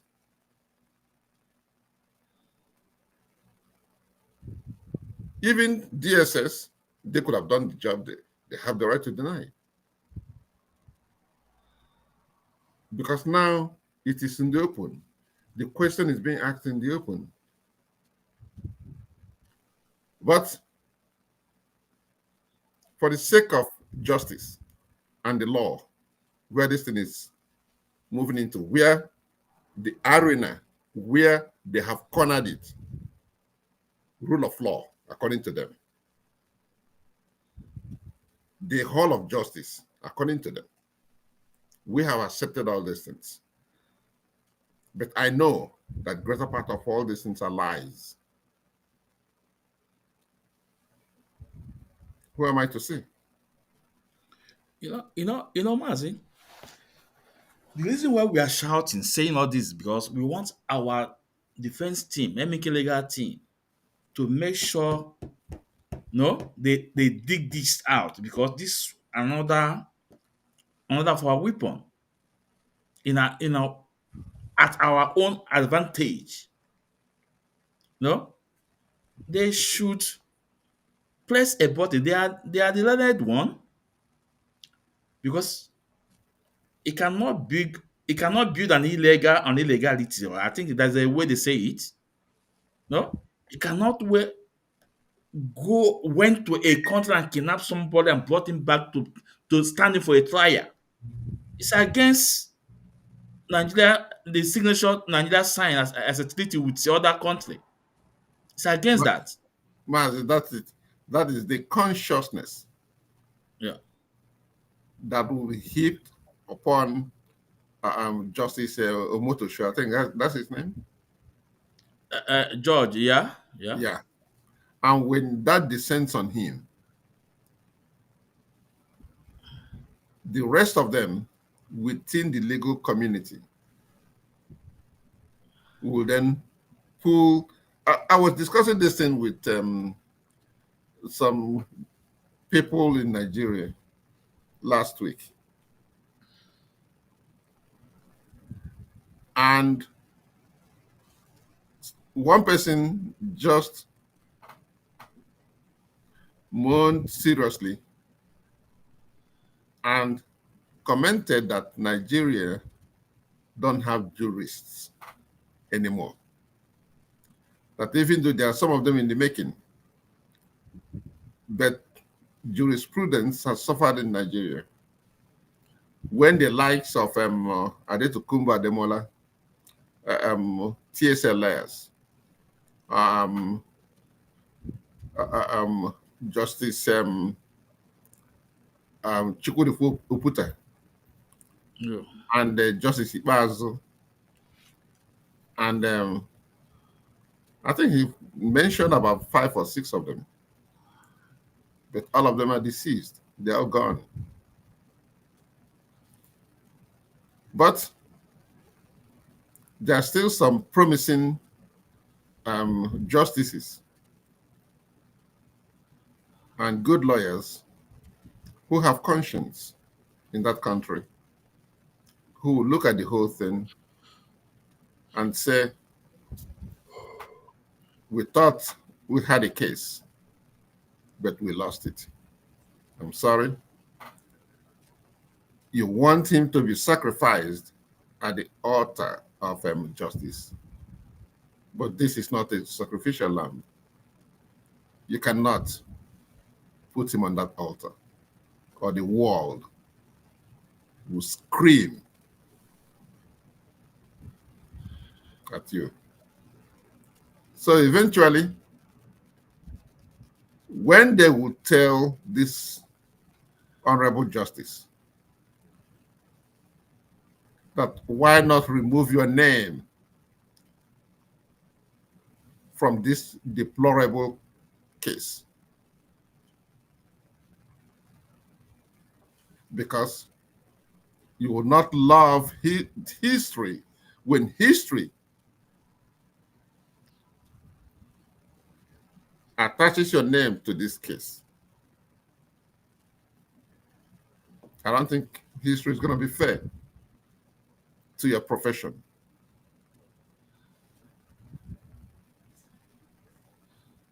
Some people will scream, some people will shout, some people will do all kind of things about it because they call it a done deal.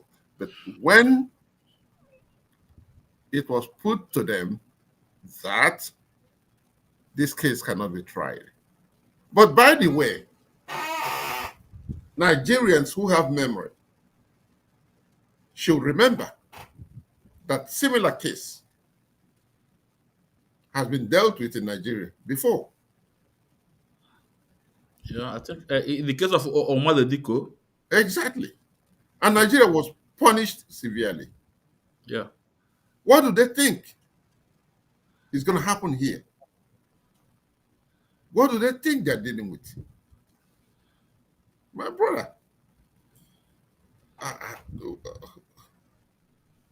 if they want Nigerian judiciary to be shameless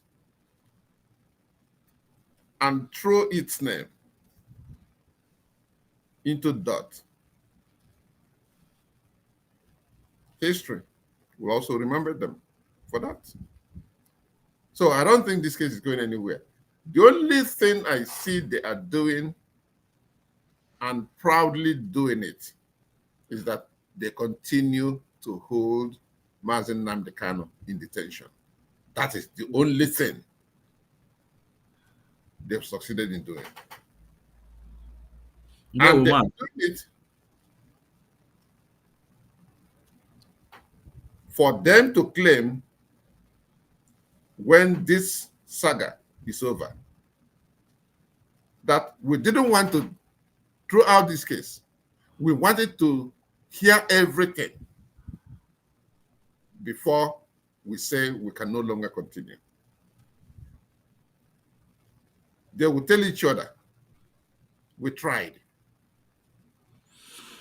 But in the end, we didn't succeed. Ndewo Mazi. Ndewo Mazi. Ndewo. Biafrans, I think we will winding up our curtain. And we appreciate those that are watching us on YouTube, on S&O, and also on Facebook. We thank you guys for coming in. But one thing we must know, but this is my opinion. You see this Western world, America, UK, Germany, name them. They are not coming, they don't love us. All they care is about the land, not about the people. If you look at what is going on in South Africa, Trump is fighting for the people, for the whites in South Africa, fighting for them. How about we? Remember, because of Trump, the first time he won the election, some of us are in prison up to today, but he never said anything. I will stop here. But all I want to say is that we must rise up. It is we who will take our destiny into our hands. Ndewo. Mazi, when your take-home point here, yeah? Let's call it a day. Mazi, we've almost exhausted everything there is to say in this case. But my take-home thing is this. Every Biafran that is following this case, please pay attention to what is happening within your regional neighborhood. Pay attention, seriously, what is happening in the coast of West Africa. Maybe when you start listening and reading what is happening in West Africa, you may understand where we're going. Biafra may not be within the circle right now, but we cannot exist in isolation. After some time, it will be on our doorstep. Whichever way it comes, we cannot be isolated. It will affect us one way or the other. And we better be ready and prepared for it. Thank you, Mazi. Ndewo, Mazi. Ndewo. Thank you for coming in, Mazi. Thank you. Thank you. Those that when you say those hardcore, those are called when they are in their mother's womb. Mazi, we are one of them. Because whatever we are doing out of love, out of what we believe on, out of what the love we have for our people. It's not easy to come on air to talk. It's out of love. Mazi Ndewo, thank you so much. Thank you so much. Thank you. Yeah.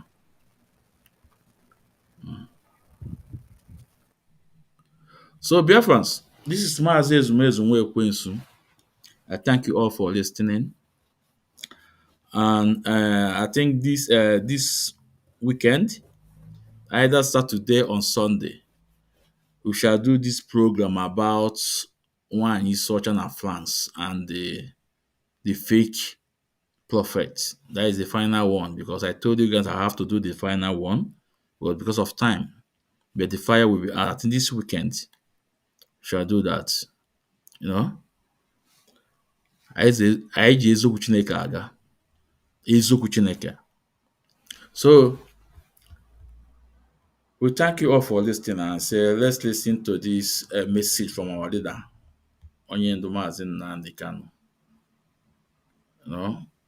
We listen to the message he brought through the general coordinator, Mazi Nnamdi. And this message is for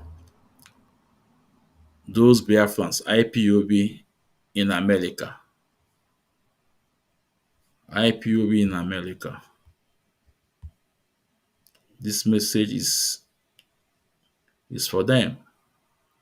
Only IPOB in America.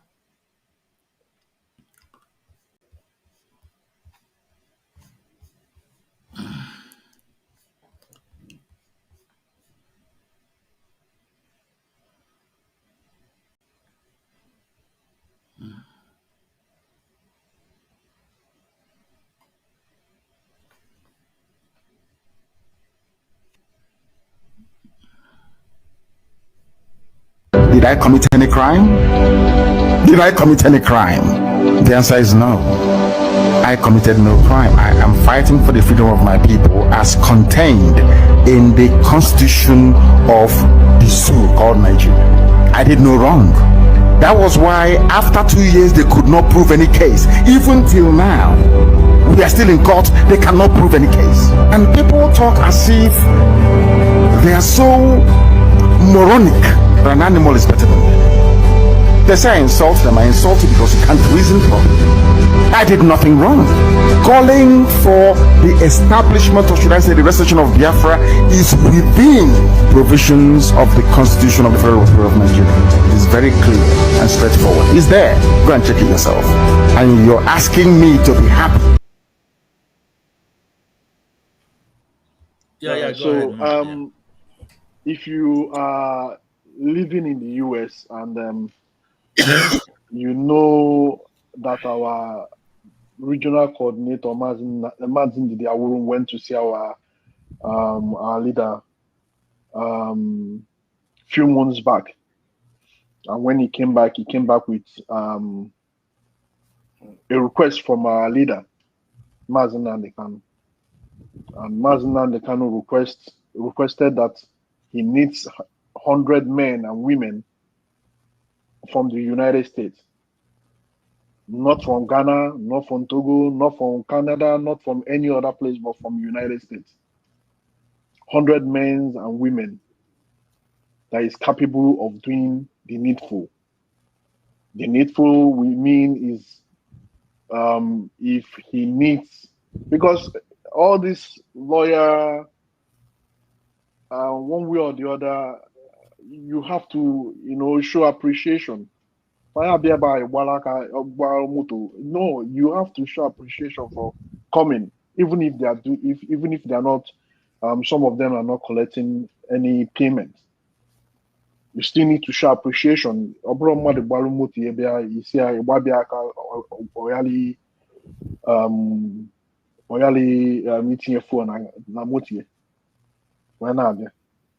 So Mazi Nnamdi Kanu has requested for that, and you can reach Mazi Ndidi, or reach me, or reach Mazi Izmezu.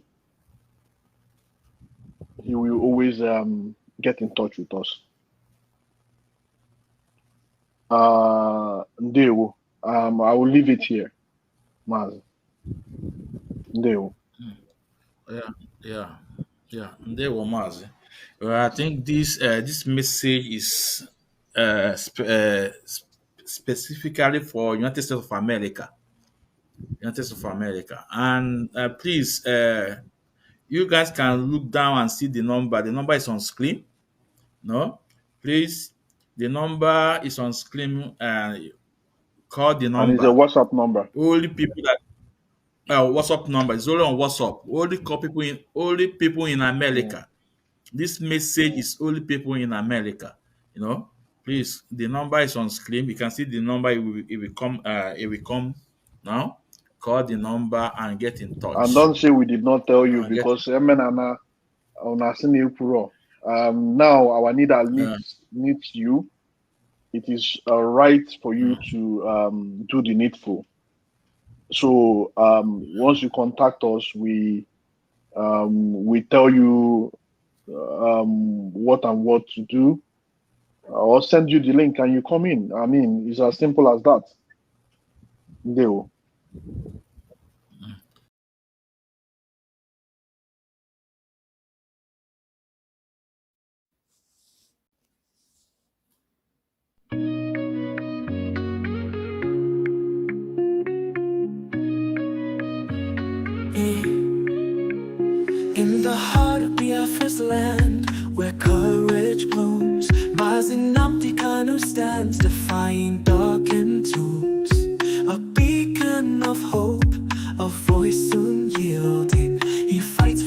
is freedom, heart's true healing. Mazi asume sumwe kwensu, your spirit ablaze, guiding your people through the tumultuous mazes. From prison walls you sing defiance and truth, a symphony of liberation, unwavering in you. Freedom, freedom, let it echo across the hills, where rivers flow and dreams ascend, where hope fulfills. Gafra's anthem rises, carried by winds so strong, a melody of resilience, a battle cry, a lifelong song.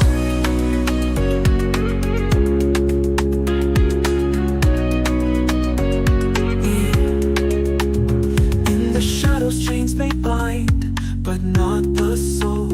Mazi Nnamdi Kanu, your purpose takes its toll. The world may turn away, blind to your plight, yet your flame burns brighter, igniting the fight. Behind prison bars you weave tales of courage, a tapestry of resistance woven without rage. Your words pierce the silence like sunbeams through rain, calling for freedom's dawn, breaking every chain.